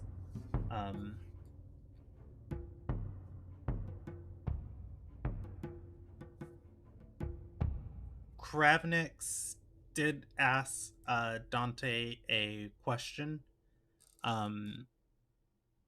And if I failed to answer, was me neglecting to remember it, not. Yeah, that's why I'm bringing it back up. If Dante wanted to glance by it, he can. If not, can you remind me what the question was? The question was based on the mosaic that you guys are looking at. If you could place yourself, is there anything nearby that would have floated in legend? I covered that it's depicting kayaks. So basically the question was what? Basically amounts to what? Like, is there one close by here? I'm just reminding you guys what you were talking about. If you want to clarify, Havoc? If there was something floating. If there was one of those cities close by, if you can look at like all of the landscape and kind of position yourself, horizon. Would there be one close to here? Just by going by this map right now. There is like a silhouette or so on the mosaic of the landscape around here. Yeah. Or around this country, basically. The mural is not a map, right? It's not like to scale. I would say for this, this would be a sort of puzzle. If you want to ask questions, I will answer questions. Otherwise, if you guys can make 3 successful relevant checks before you guys get failures, I will say your characters are able to solve it. But Dante, looking around at this, your question is it to scale? Looking around, what is left on the ground level of this, it looks like there are important things laid out, almost like a 360 compass around the room, that could perhaps be landmarks or ancient landmarks. To scale, no. You said is there some kind of compass? Yes. And I'll give that one to Dante for free. This does not count as one of your guys' successful checks. If Dante was just kind of like perusing, he would be able to see that this is some sort of puzzle. It's just like, oh yeah, there is an important city in that direction. Turning, looking. Wait, there would be one in that direction too, where that little art is, and looking. Oh, there would be one over there too. That it's not to scale, but you are reasonably placed, or rather the observatory is somewhere reasonably placed on where you would imagine it on a map. So maybe it's not to scale, but it's kind of like you could, like with if it was like a map of Arsarai, right? It's like, maybe I couldn't like sit there with a ruler and be like, oh, okay, based on this, Somar Villa is X miles away. But yeah, like if you see mountains to the northeast and a river, straight north and south of you, there's a valley. It's like, oh, I'm in Old Ardor. Right. Like I said, like I maybe couldn't take a ruler to it, but like it makes sense somewhat proportionally. Like, okay, this is where it's supposed to be. This is where it's supposed to be. It's like looking at an actual like photograph of something in a puzzle, and you're like, oh, this is a photo of that place. Yeah, it's like there might be a little bit of artistic license, but it's like it's still capturing everything. You can still see correctly. the mountain ranges and things pretty much as they are now. And I guess maybe this, I don't know if this would count as a check. Does it appear that the observatory, which may be where we're at, like, where is that positioned? Does it look like it's positioned, or is this kind of almost like a point of view telescope? Looking up and around the room,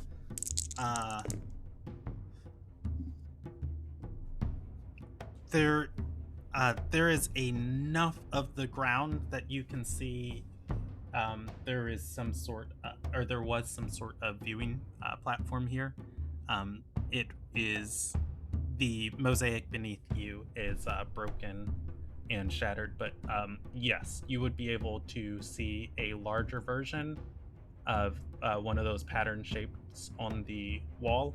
However, you can only kind of match up, like, I would say 1/4 of it, with the rest of it being broken off.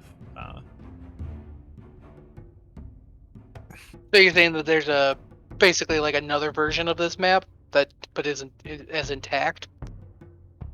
Just to be clear, at this point, that's all the information I can give you without some sort of check. You seem to be standing on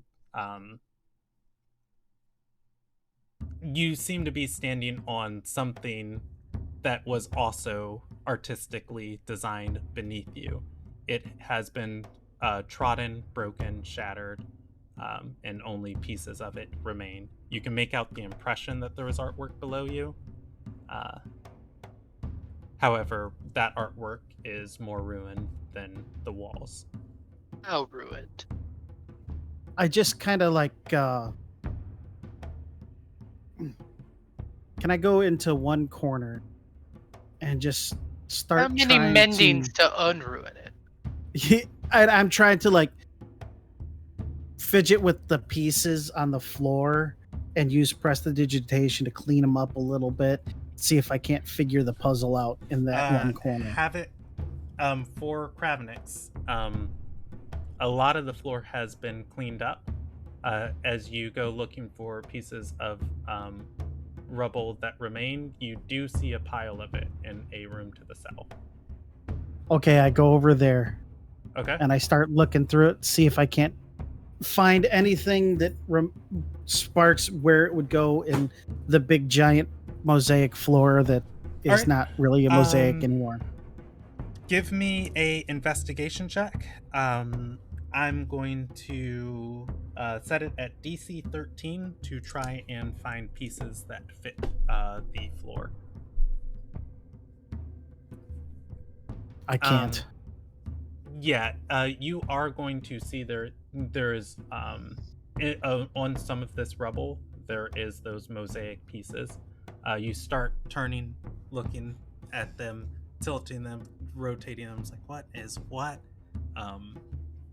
I'm gonna give you 3 random pieces. You couldn't do it.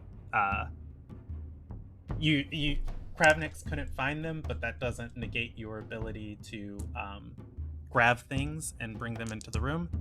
So I'm going to roll you a die, and I will keep the range of it in my head. But if you grab anything useful is up to chance.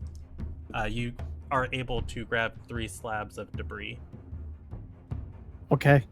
And I will just grab those 3 and I will start the arduous task of looking around the floor and seeing if they fit in any part that's missing on the floor. And then if it's nothing on the floor, I'll go try them on the wall. Okay. And I'll spend an hour or so doing that.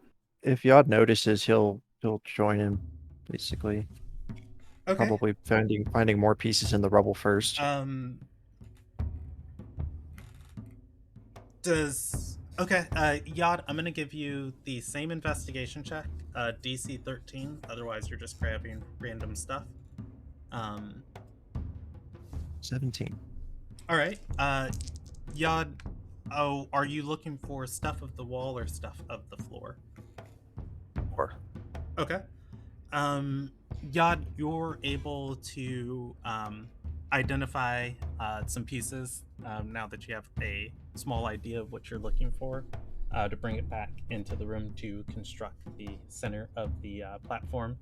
You're able to grab 2 slabs as you are carrying them into the room. You see Kravniks rotating and moving pieces, and you notice those 2 pieces line up with what you've brought in, stopping him, or 2 of his 3 pieces do, stopping him and saying, hey, move that over here. You guys are able to reconstruct the viewing platform. It is a larger version of the pattern of those floating cities on the wall. The platform below you being about 5 feet wide in each direction, getting enough of it to get an impression of the edges of it. With that, you guys have your first successful check of this encounter. You can determine if this is one of those structures in the middle of all of this. This is probably Elmark that you are standing on. all right. And are they labeled, or just they have their own shapes as the zoomed in versions, or what? The assumption is that the things floating on the wall all around the observatory are cities or settlements in the sky. Below you is another one of those larger. If you guys line yourselves up with each of them, between all of these significant places should be Elmark. So Elmark is the center Of this mosaic. of this mosaic that we would be looking down on. Yes. Okay. And is there a certain structure in the center of all the ones on the floor? That's what I'm saying. The one on the floor that you are standing on, essentially you have, We found the center of the map. yes. You kind of have a mapping compass with Elmark in the center. Do we have any kind of legend and or size marker increase, so where we can get our measurements and knowing that this is not to scale? Yeah, give me a intelligence check. Okay, cool. If you can make a argument for a different skill that you would use in the situation, the way I'm doing this in my mind is Kravnik's trying to find a way to place himself between all of these places, and to me, reading a map and geometry is intelligence. Well, it would also be survival, knowing how to get from place to place without using a map, survival. plus knowing how to read a map. Hopefully I don't bomb this one. 19. All right. Kravnix, trying to place yourself on this in a scale. The room is definitely not to scale or to shape of Undar, but rather directional. You would be able to read this with kind of like a 360 degree kind of placement. And I would say probably 2 arcs of that, of a X and a Y 360 degree. So we just need to You figure out have 2 successful checks on this puzzle.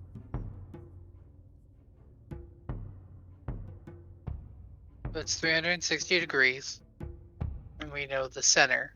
It's not to scale, but it's directional. I'll get up on the platform and look around from that level.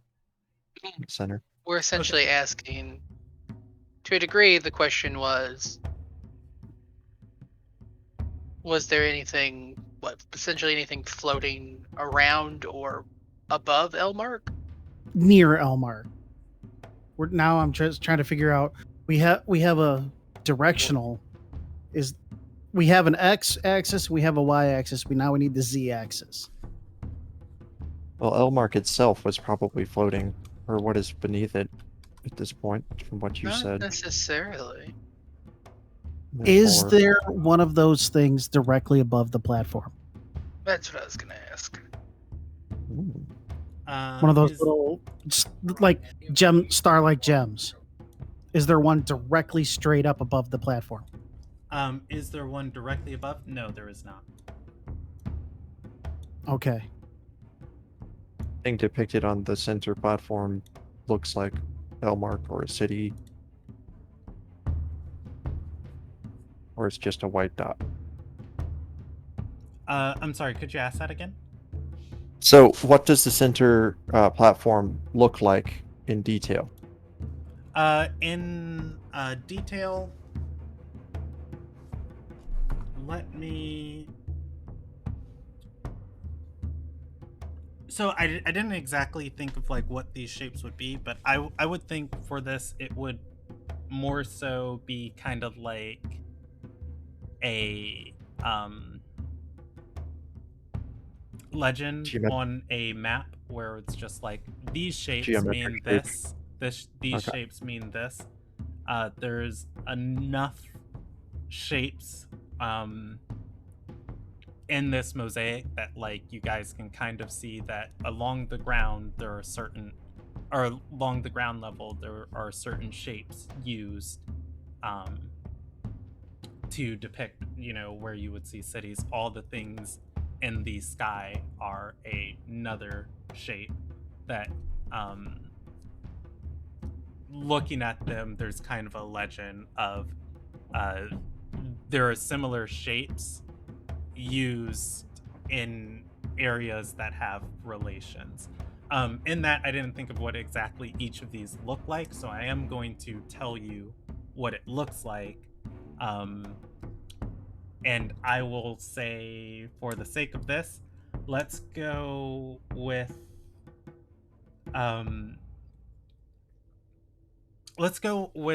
what appears to be a T-shape with a downwards pointing triangle over it. For the ones that denote things in the sky. Just put it down. Quick glance, how many are there? Of the ones in the sky. I'm sorry, I've got to count. Quick glance, more than a dozen. I'm sorry. I'll sit and count if you want me to, count them all. But Kravnix looks up. It is numerous. Oh, actually, I'm sorry. The walls are broken. You can't count all the ones that are there. That's why I said quick glance. What you can see is more than a dozen. I can't give you an accurate number, which sweat off my brow. I don't have to go and sit and count all of these. Okay. Now, this is a little out there. I want to inspect the walls and see if I can find an on switch. Inspect the walls and see if you can find an on switch. Yeah. Something that looks like that maybe this mural is more than we think, and maybe it's a magical, like, pictogram globe that shows the movement of these things. Okay. Give me a investigation check. The platform in the center. Mm-hmm. Is it just like a raised dais kind of thing? Is there? I'm sorry if I use the term platform to indicate it was elevated. It is the part of the floor that was destroyed. It is not a platform per se elevated. This would be level with the rest of the floor. It would just be the artwork of the floor of this mosaic. It is I was mostly focused on whether any did it look like there were any I don't know, you remember in Raiders of the Lost Ark or whatever, where you put the staff? Are there any marking hole, indents, holes? That's what I'm looking for along the walls. It's fractured and broken. To the best of your ability to tell on the floor, no. And you mentioned your passive perception. And that feels like an indication to use my active perception. Or your investigation. Actually, I probably would be using my investigation, especially since I'm looking for indents or holes. I'd probably be poking around with my quill. If that's acceptable, otherwise I can just do a perception check. I'll allow either. Yeah, rip. Try. Okay. And you are not going to be able to find any on the floor. The symbol on the floor is also this T with a triangle? Yes. Okay. It matches the... it is a much larger version. So what you are seeing on the walls are probably about as big as your hand of what's left of them. The one that is on the floor is about 5 feet in... 5 feet in diameter. And it's right about where we would assume we are standing in Elmark? Mm-hmm. It's right below us. Not necessarily right where you are standing in Elmark, where Elmark would be in between these places. Yeah, nearby. So basically, looking at it, one could postulate that Elmark was once one of these giant floating cities. I will... Or the one floated near here. or one that floated near here. Yeah. I will say, as you guys are looking and trying to piece all this together, Trox, or not Trox, that's, well, sorry. Tona is going to lean over and say, this is a dungeon, not an educational retreat. Please continue to be miserable. You guys We are have miserable. one attempt left.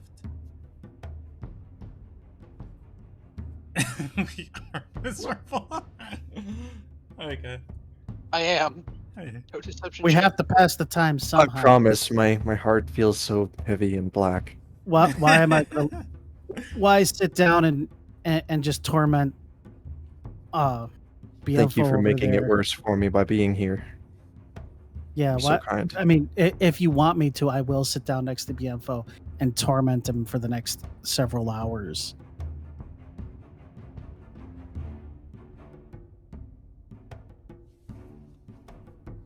Or I can wander around this room and look at some pictures. I'm gonna go play in the pile and try to fix the walls. Okay. I'll help. I'm sorry. What did you say, Rob? I'll help. Oh, you'll help? Okay.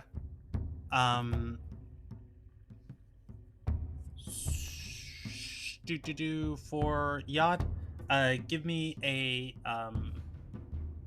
investigation check, trying to match pieces of the rubble with the wall. It is going to be, you have advantage. Advantage now. Okay. Yes. Shit. Beautiful. Exact same roll. 11, 11, -1, -1. All right.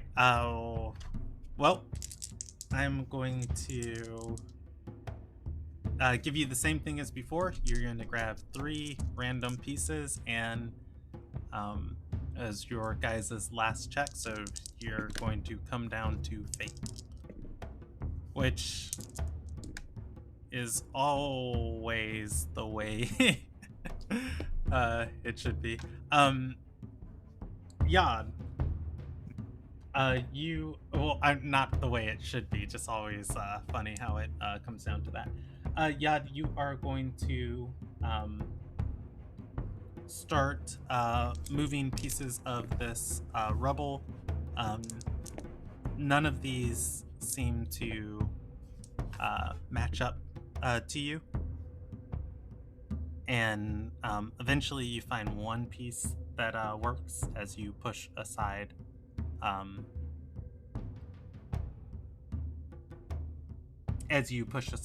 the stones. Pulling out one slab to try and line up to the wall. The rest of the pile is going to cascade down. Give me perception checks from Dante and Yad.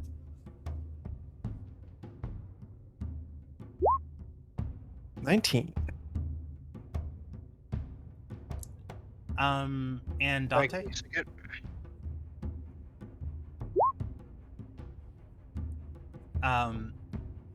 Dante, you cringe as some of these slabs fall onto other pieces, breaking, scratching, damaging them, the crumbling of stone upon stone, and just kind of like bumbling as everything falls over. Yad, same thing. Amongst the crumbling stone, you hear a very momentarily distinct sound. It is the sound of metal scraping against stone. It is for a single moment. I'll do my best to pinpoint where that was in my mind. Glance at it, kind of, and then wait to see if there's any reaction from the knight.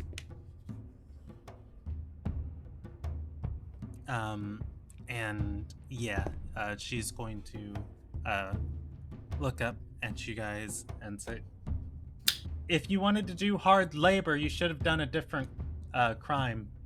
Find some place to sit down, otherwise I'll manacle you to the wall. Let's go ask our friend there. Can we play some cards for it? For what? The opportunity to just look around. Yod's going to sit down All near it the costs sound. you is I for- have to to you- roll how dedicated she is to her job. If I can add in, Miss, I know I'm a prisoner, but identifying and restoring artifacts like this is my job. So technically, you guys are getting a patriotic discount. Kravnix, yeah. give me a persuasion check, DC 8. You see she's her not- shaking her she's- head, of just She wants like, she wants to play cards. she's like, I can't just Costs gamble nothing. with pres. Costs you nothing. We play some cards. They look around. All right, you know what? Yeah, let's play a hand or two. Come over. Cool. I come over and I will play cards with her as long as it takes for them to do whatever they need to do. Okay. And Yod seems to be in I'll say compliance. Kravnix buys you guys 3 more failures on checks. You guys Okay. still need 3. The puzzle was over, but now you guys are back on. I'm keeping your 2 successful attempts before. Okay. So Yod will seem like he's complying and sit down, but right near the metal noise he heard. And he'll start to shift through the rubble, looking for this metal object. Or metal something. Okay. Do you want to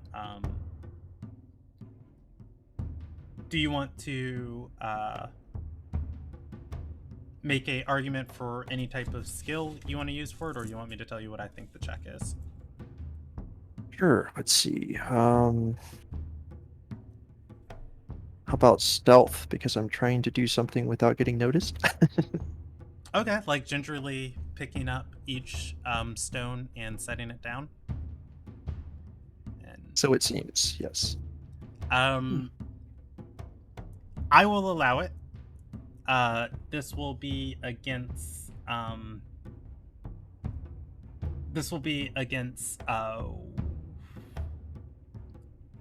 Tona's this will be a contested check against Tona's active perception, and I will Okay. roll her a perception check with disadvantage.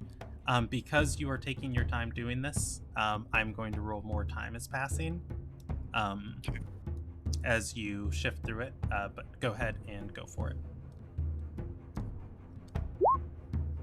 Hey, you're paying attention to the wrong thing. You need to be paying attention to this game. Yeah. Yeah, she looks over a few times and keeps going through the cards. And you know what? I'm gonna roll. She's trying to learn a new card game, Charms and Curses. Yeah. Which curse was that got passed? And Yod, you are able to move most of this rubble aside, shifting it all to one area, shifting through it again. Finally, you are going to see what made the sound. For a moment, it looks like a gold coin. Moving aside the final piece, you can see that there is a golden key that was thrown in this rubble. The key is scratched and damaged, and I will roll you a percentage die if it got bent within that rubble. I accidentally rolled the wrong thing.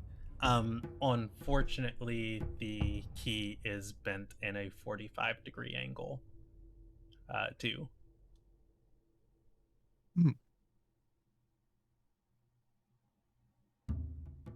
Okay. Well, I'll pocket that.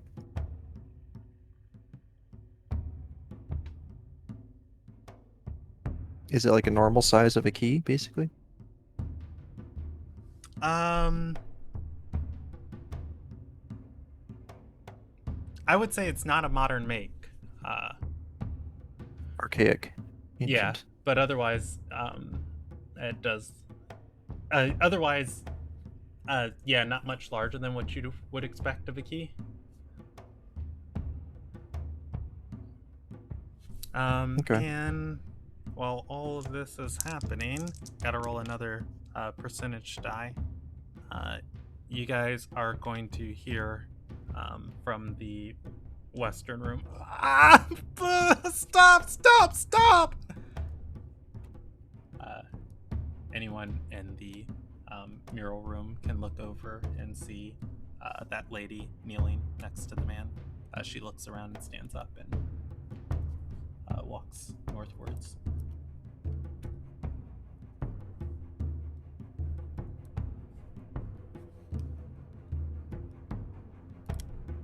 Oh, So I'm Yod sorry. will, You guys got a third successful check. Well, yeah, I did. yeah. You have a key. True. Yeah. Presenting the. Do you want to do anything with it? I'd like to take it into a different room where I'm not in view. Okay.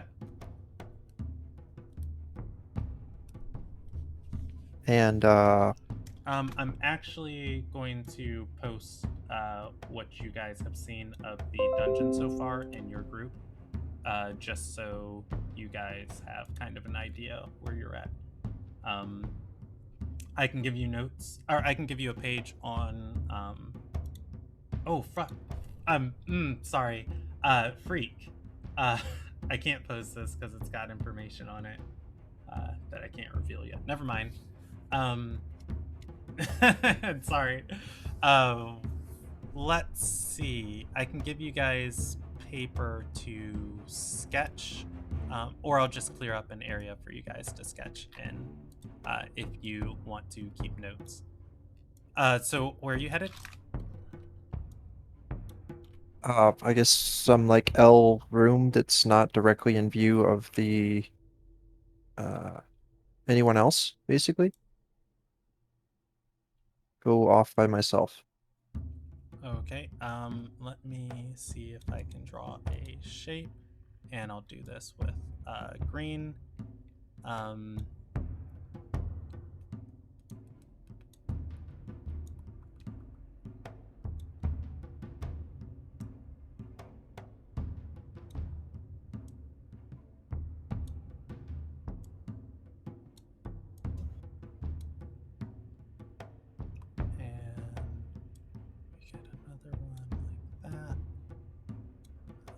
Like that. And I'm going to send that to the map layer. On the bottom right-hand side of the screen, can you see what I just drew for you? Yeah, it was already there as you were drawing it. Okay. Oh, well, what I drew earlier, or what was there earlier, was a different building. All right, so I moved that to the map layer so you guys can sketch on it. I'm going to just give you guys some relevancy for what is important, and I guess I will draw you guys one more room that you are aware of exists, but you do not have access to it.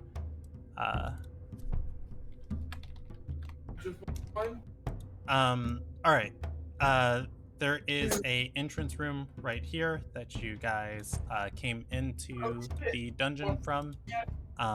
One is the room with Tona sitting at the table, Bienfo on the floor. Through the doorway, or through the archway of one, is the room with the mosaic. I'll label it as 2. Or I guess I should. No, I'll label it as 2. That's fine. Down below 3 is the room with the rubble. There is a closed gate. There's a gate from this room that Tona has vision into the room of. Straight across from the mosaic room, there is the this is the room with the elf that is being tortured on the wall. There is another room to the south of the mosaic room. It has a closed gate. Looking for a opportunity to go into that room, you'd have to go. You'd have to try and go through room 4. Okay, I'll go through room 4. Okay. Stepping into here, I will draw a few more things for you guys. Let's see. This we can send to the GM layer, so you guys got more room.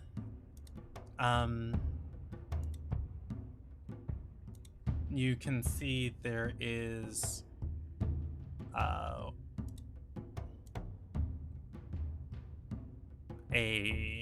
another room to the north here. There is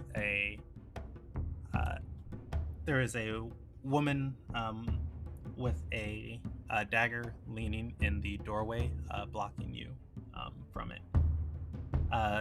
There is a closed gate to the room to the south that would give you a modicum of privacy. Stepping in this room, the man is bleeding on the wall. She is cleaning off her dagger. She's going to shake her head and say, "He's fine." I'll just grin and go south. Try to go through the gate quietly. Okay. You attempt to open the gate. I'm sorry. That is. I'm sorry. That was me misdrawing. You attempt to open the gate. You can see there is a bed in here, along with a cupboard and a chest. The gate is locked. It looks like a personal quarters. So I can see in there, though? Yes.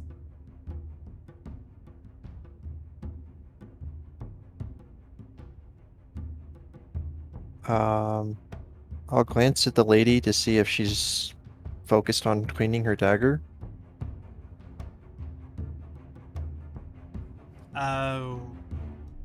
She is studying you. Oh.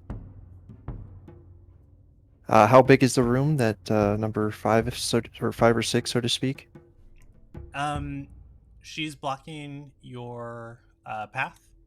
Well, I want the lower room. This one. Okay. How big? That is as big as the room with rubble in it. It is about 20 feet wide and 15 feet. Or I'm sorry, 20 feet long and 15 feet wide. Nope, I'm sorry, I had it right the first way. 20 feet long, 15 feet wide.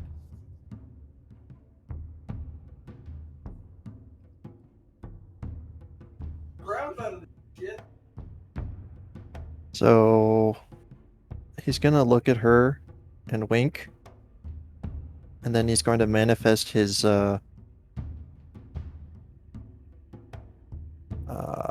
apparition.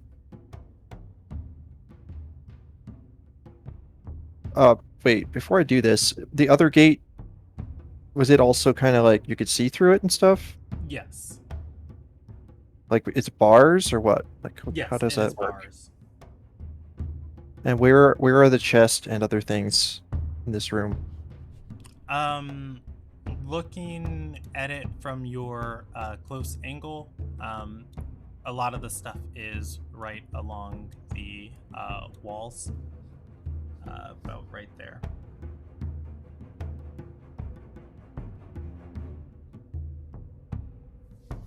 So this is like the chest.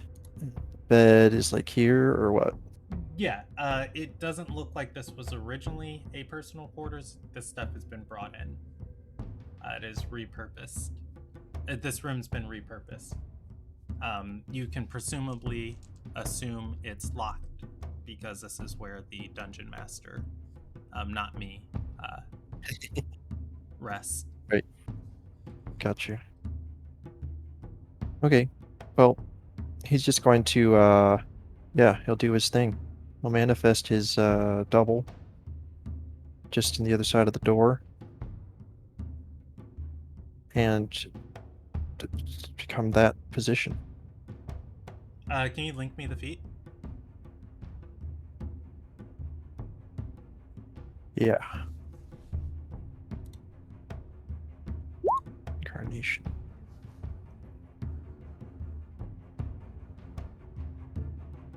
No, that's not the one.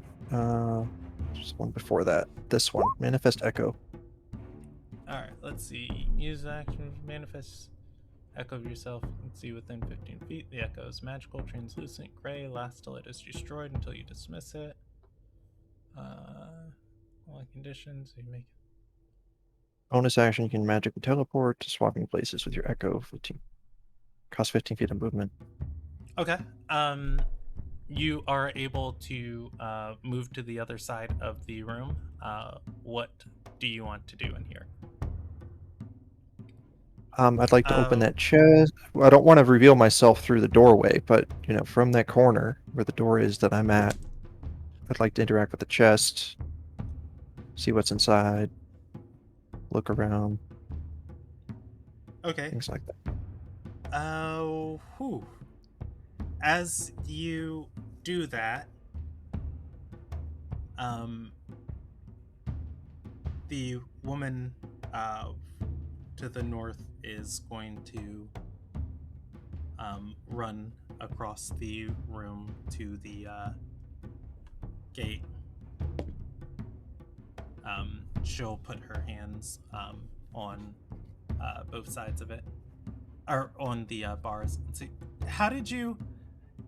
Hey, while you're over there, can you?"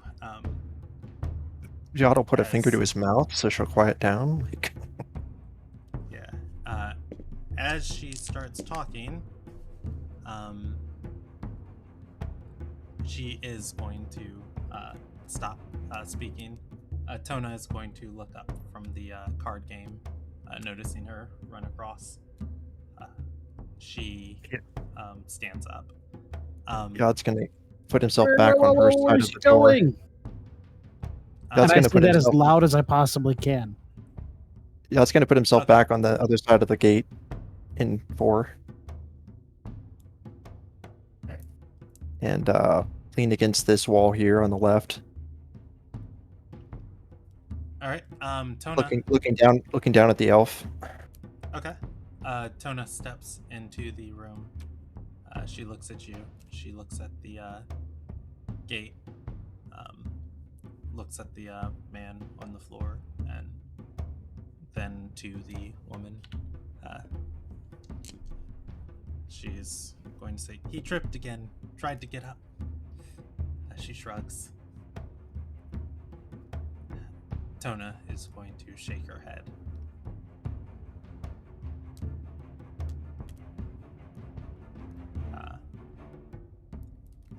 I'm gonna roll her patience.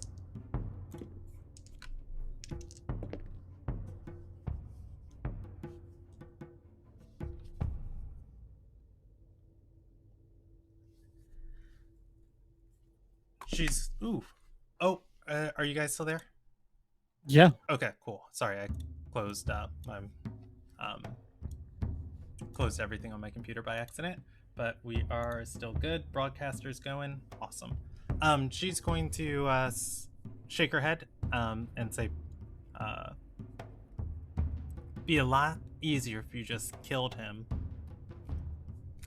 She's going to nod and say, I can take care of that. Tona's going to say, then I'll just have both of your heads.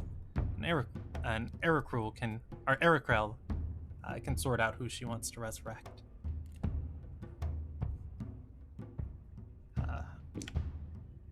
Tona's going to look down at him. Or, I'm sorry, not Tona. The woman's going to look down at the man. Then up at her. Yod tilts his head and looks at Tona and says, so if one of us kills one of the other, you get to kill them? She's going to nod and say, if I witness a crime right in front of me, I'm compelled to carry out the Asatar's justice. Yod nods in full agreement. And he'll go ahead and walk past her back toward the others.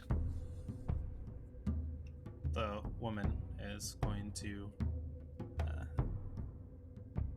take the dagger, moving over the man. Tona's going to say, do it. She's going to hold it over him. And then bite her lip, shake her head, and walk back to the northern part of the room. The man is going to be sobbing on the floor, and Tona is going to shake her head and say, you still alive? He's going to say, yes. To everyone's dissatisfaction, she walks back. Excuse me. Towards the room. All right. Yod, what did you want to do? He was just going to walk past Tona toward the others again, like... Okay. I guess back into room 2, and he's just going to investigate once more, going over everything that we've discovered so far. Do you want to share with the party members you found a key? Yeah, I'll kind of find Trav and out of view, motion for him to talk to my mind.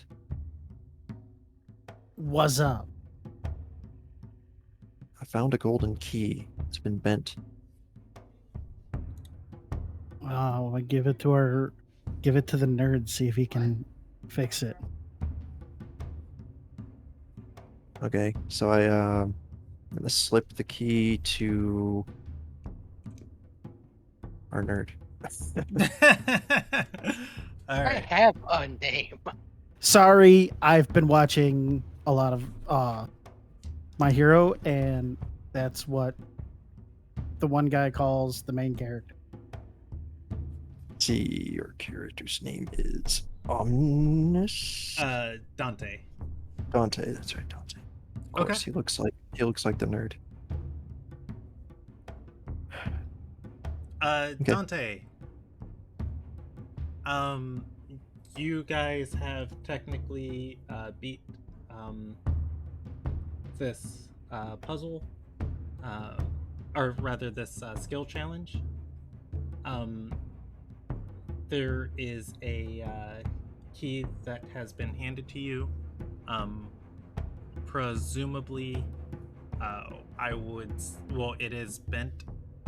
Presumably, Dante can kind of put together that the key, if there was a key to anything, should probably go towards the most important thing listed on or depicted by this mural. Dante does know the heart of the Undar Empire is Fireheart Rise, which is on the directly north side of the room.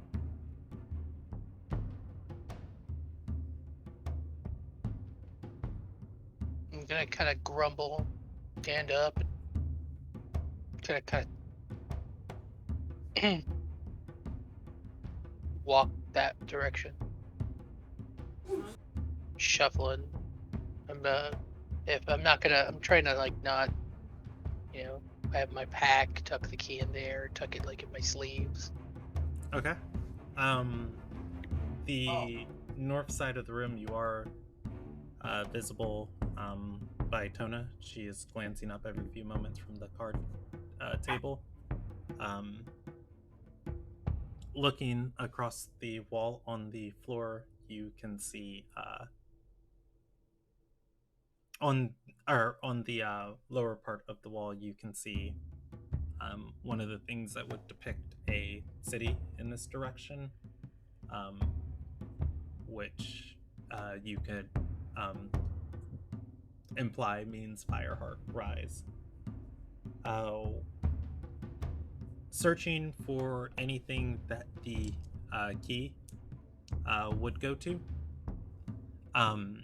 This part of the wall looks like it's received more damage than the rest of the room, particularly above Fireheart Rise. Even if you didn't have a broken key, you don't necessarily see anything that it would go into.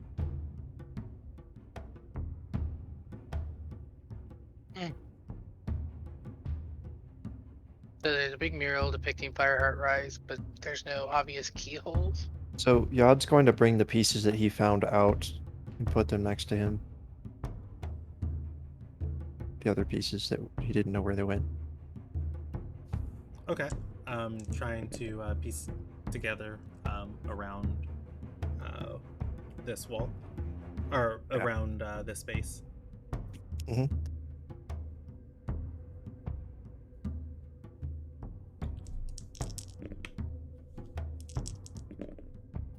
I mean, it doesn't look like they go anywhere. Give me just 1 second. I had those random rolls from earlier, but I'm giving Yod some new pieces that he can go by. All right. So, looking at this wall and trying to figure out what goes around here. For what you guys, or rather for what you assume is above Fireheart Rise, if one of these pieces fits, there is another one of those patterned things in the sky directly above Fireheart Rise.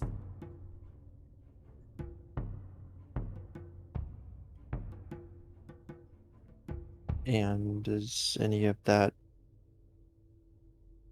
seem unusual or movable or pushable or anything? When it's in place? Holding it in place? Yeah, I would say for Yod, that as you pick it up there and you press it into the wall, there are pieces of it that kind of slide back into place. Unfortunately, I don't think it stays without you holding it up. It's okay. I hold it for a while, study it.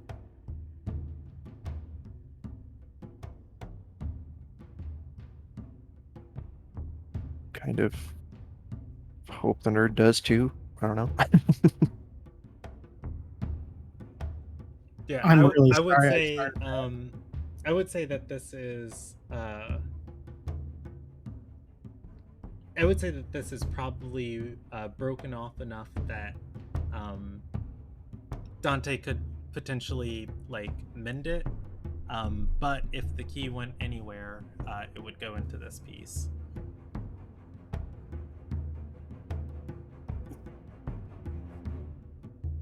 So like, could I, like, while he's holding it, try to like fit the key in? Yes and no. You guys pass Mend it first. the check to solve the puzzle. Yod did break the key. The key is bent. Trying Is to. it mendable? It is. Yes. Is there a place I can stand out of sight to do the mending? Yeah. Going to the southern part of this room, you can stand in a corner. You are able to mend the key after a minute.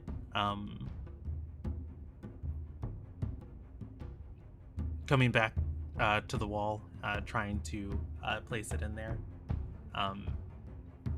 You are able to slip the key into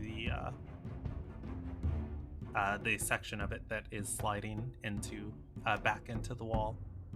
I'm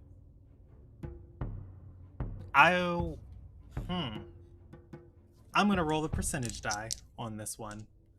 You guys have put together enough pieces of this room. Putting the key into the wall. The key itself is going to illuminate this piece. The fractured wall is pieces of the fractured wall are going to illuminate in a line, moving moving from one of these floating structures to the next. It does not, unfortunately, it does not complete itself, as there are too many pieces missing. I will give the party a free history check, DC 12. After a moment of waiting, though, the floor itself starts to illuminate.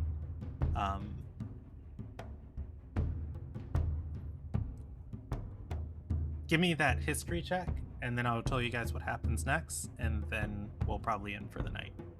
You say the party, do you mean all of us roll that, or Everybody in the room, which is Yod, Just the two of them.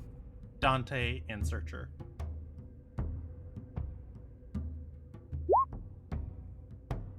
All right. For Dante and Yod, as these lines start etching themselves from what you can see of the way they zigzag look, and they create a weave through the sky, it looks eerily familiar. Searcher doesn't get this. It looks eerily familiar to that scribble that Father Crass drew for you guys.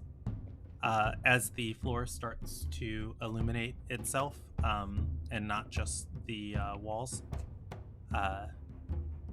Tona is going to look over and say, what's going on?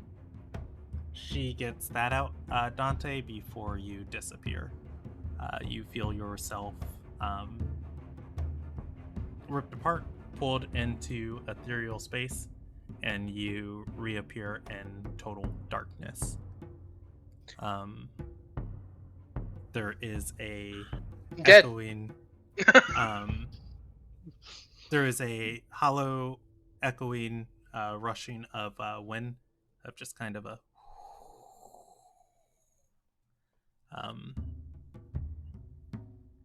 Your breathing itself seems to echo down a passageway. Do you want to end there? Or you want to do anything else with our last 3 minutes? Yod would like to also, if the key's still there, go forward and touch it. The key is in Dante's hand. Oh. Is there any residual that he can try to touch at the keyhole? Since he's holding the piece right here? Piece is still there. That you're holding. You can keep pushing it in, and revealing the slot for the key. As without the key, the room is slowly going to start to dim. But I mean, was I able to? If I like put my hand to the keyhole, nothing happens. No, it does not. All right, then I'll move the piece away from the wall. Okay. Dante, do you want to do anything before we move forward? If I were to wantonly fire a firebolt, would that give me any amount of vision? Yeah, I'll give you a flash of vision as your firebolt travels. Which direction are you doing it in? Okay, well, if I feel around immediately, does it feel like I am against a wall, or am I just in like basically a dark void? You said there was wind. Which way is the wind going? The wind is heading. So yes, there's a wall. I mean, I know you have the keen mind feat, but I don't feel like your keen mind feat would activate until you have something to orient you. To be fair, I was mostly establishing that I didn't want to shoot the wall. It was less about a north thing. So yes, there is a wall to your left and right, turning and facing windward, the wind blowing into your face, and behind you. You are able to orient yourself in those directions. Upwind, downwind, wall to your left, wall to your right. I'm gonna fire downwind, and I'm even kind of be like, duck. Okay. You are going to get a brief flash of light above you, or rather, you can't see behind you because I guess you're looking downwards. The chamber is going to extend for about 30 feet before your firebolt hits with the ceiling, going the chamber going downwards.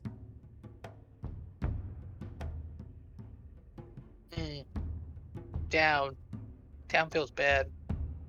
I'm gonna go die, so I'm gonna go that way. You're going down? Well, I guess you know what. Actually, I'm gonna turn. And then I'm gonna fire one the other direction. Okay. Turning around and firing in that direction. You know what?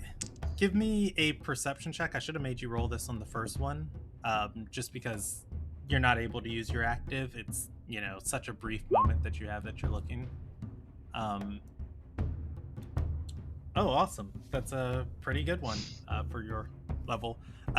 Turning and shooting a fireball in that space. It goes upwind. It surprises you as it only travels about 10 feet before it hits a wall and crashes against it. The flames spreading in multiple directions across it before dissipating, giving you a brief flash of light.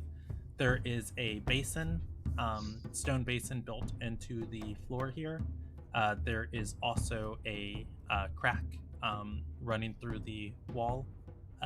You did not have enough light to see into it, but it is the source of the wind. With that, let's pick up here next week. Excellent. Fantastic. All right. Oh God! Now I'm a fugitive of the state. Oh, by the way, Yod was putting the piece down. Just gonna walk away. Potentially. We'll figure that out when we get there. Next week, man. All right. For Let's the record, do... Searcher looks up, looks at the lights, face palms, and goes, "Oh, what the fuck did they do?" Science. Oh, let's do experience. I'm gonna give you guys 150 experience for the session. You guys got story experience. BMFO is working with Northold. You said 150? Yeah, I'm just thinking of the stuff that transpired. There are lots of bandits coming to do exactly what you guys are doing. And by what you guys are doing, not steal everything and sell it and make money. What you guys are doing, but raiding, treasure hunting in this treasure-rich area. So I do plan to eventually give you guys competition. And the other bit of info you guys learn, the Thal is coming for you, the personal executioner of the Gaiori. Potentially, he is in town. I'm going to give you guys another piece of information. You got a piece of information that there is some strange elf thing selling Focus. selling out info on where some of these more valuable items are. Could be. We Yeah. also have a general directional idea of where some of these floating cities may have been when they were floating. Oh yeah, okay. At So some point. I will give you guys another tick of experience, a storyline experience of just the Kayak Empire used to have a wealth of floating structures that are lost to the sands of history as to how they levitated and where they used to be.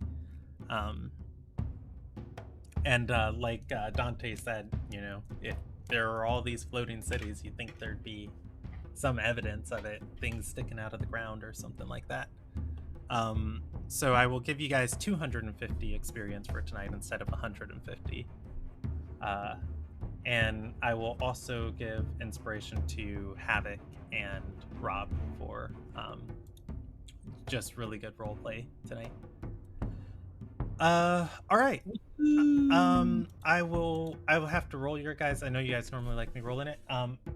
We are past our session time, so those of you who have to go can definitely go, and I will roll your stuff off camera and post it in your chat. And our next session is October 1st.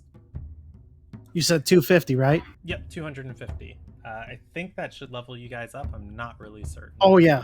250 puts us at 11. No, 1225. I'm at 875. I'm 1275. I'm keeping up with your guys' EXP pretty well, so I'll add up where you guys should be and put it in your chat too. All right, thank you guys for watching. Peace. Ending the broadcast.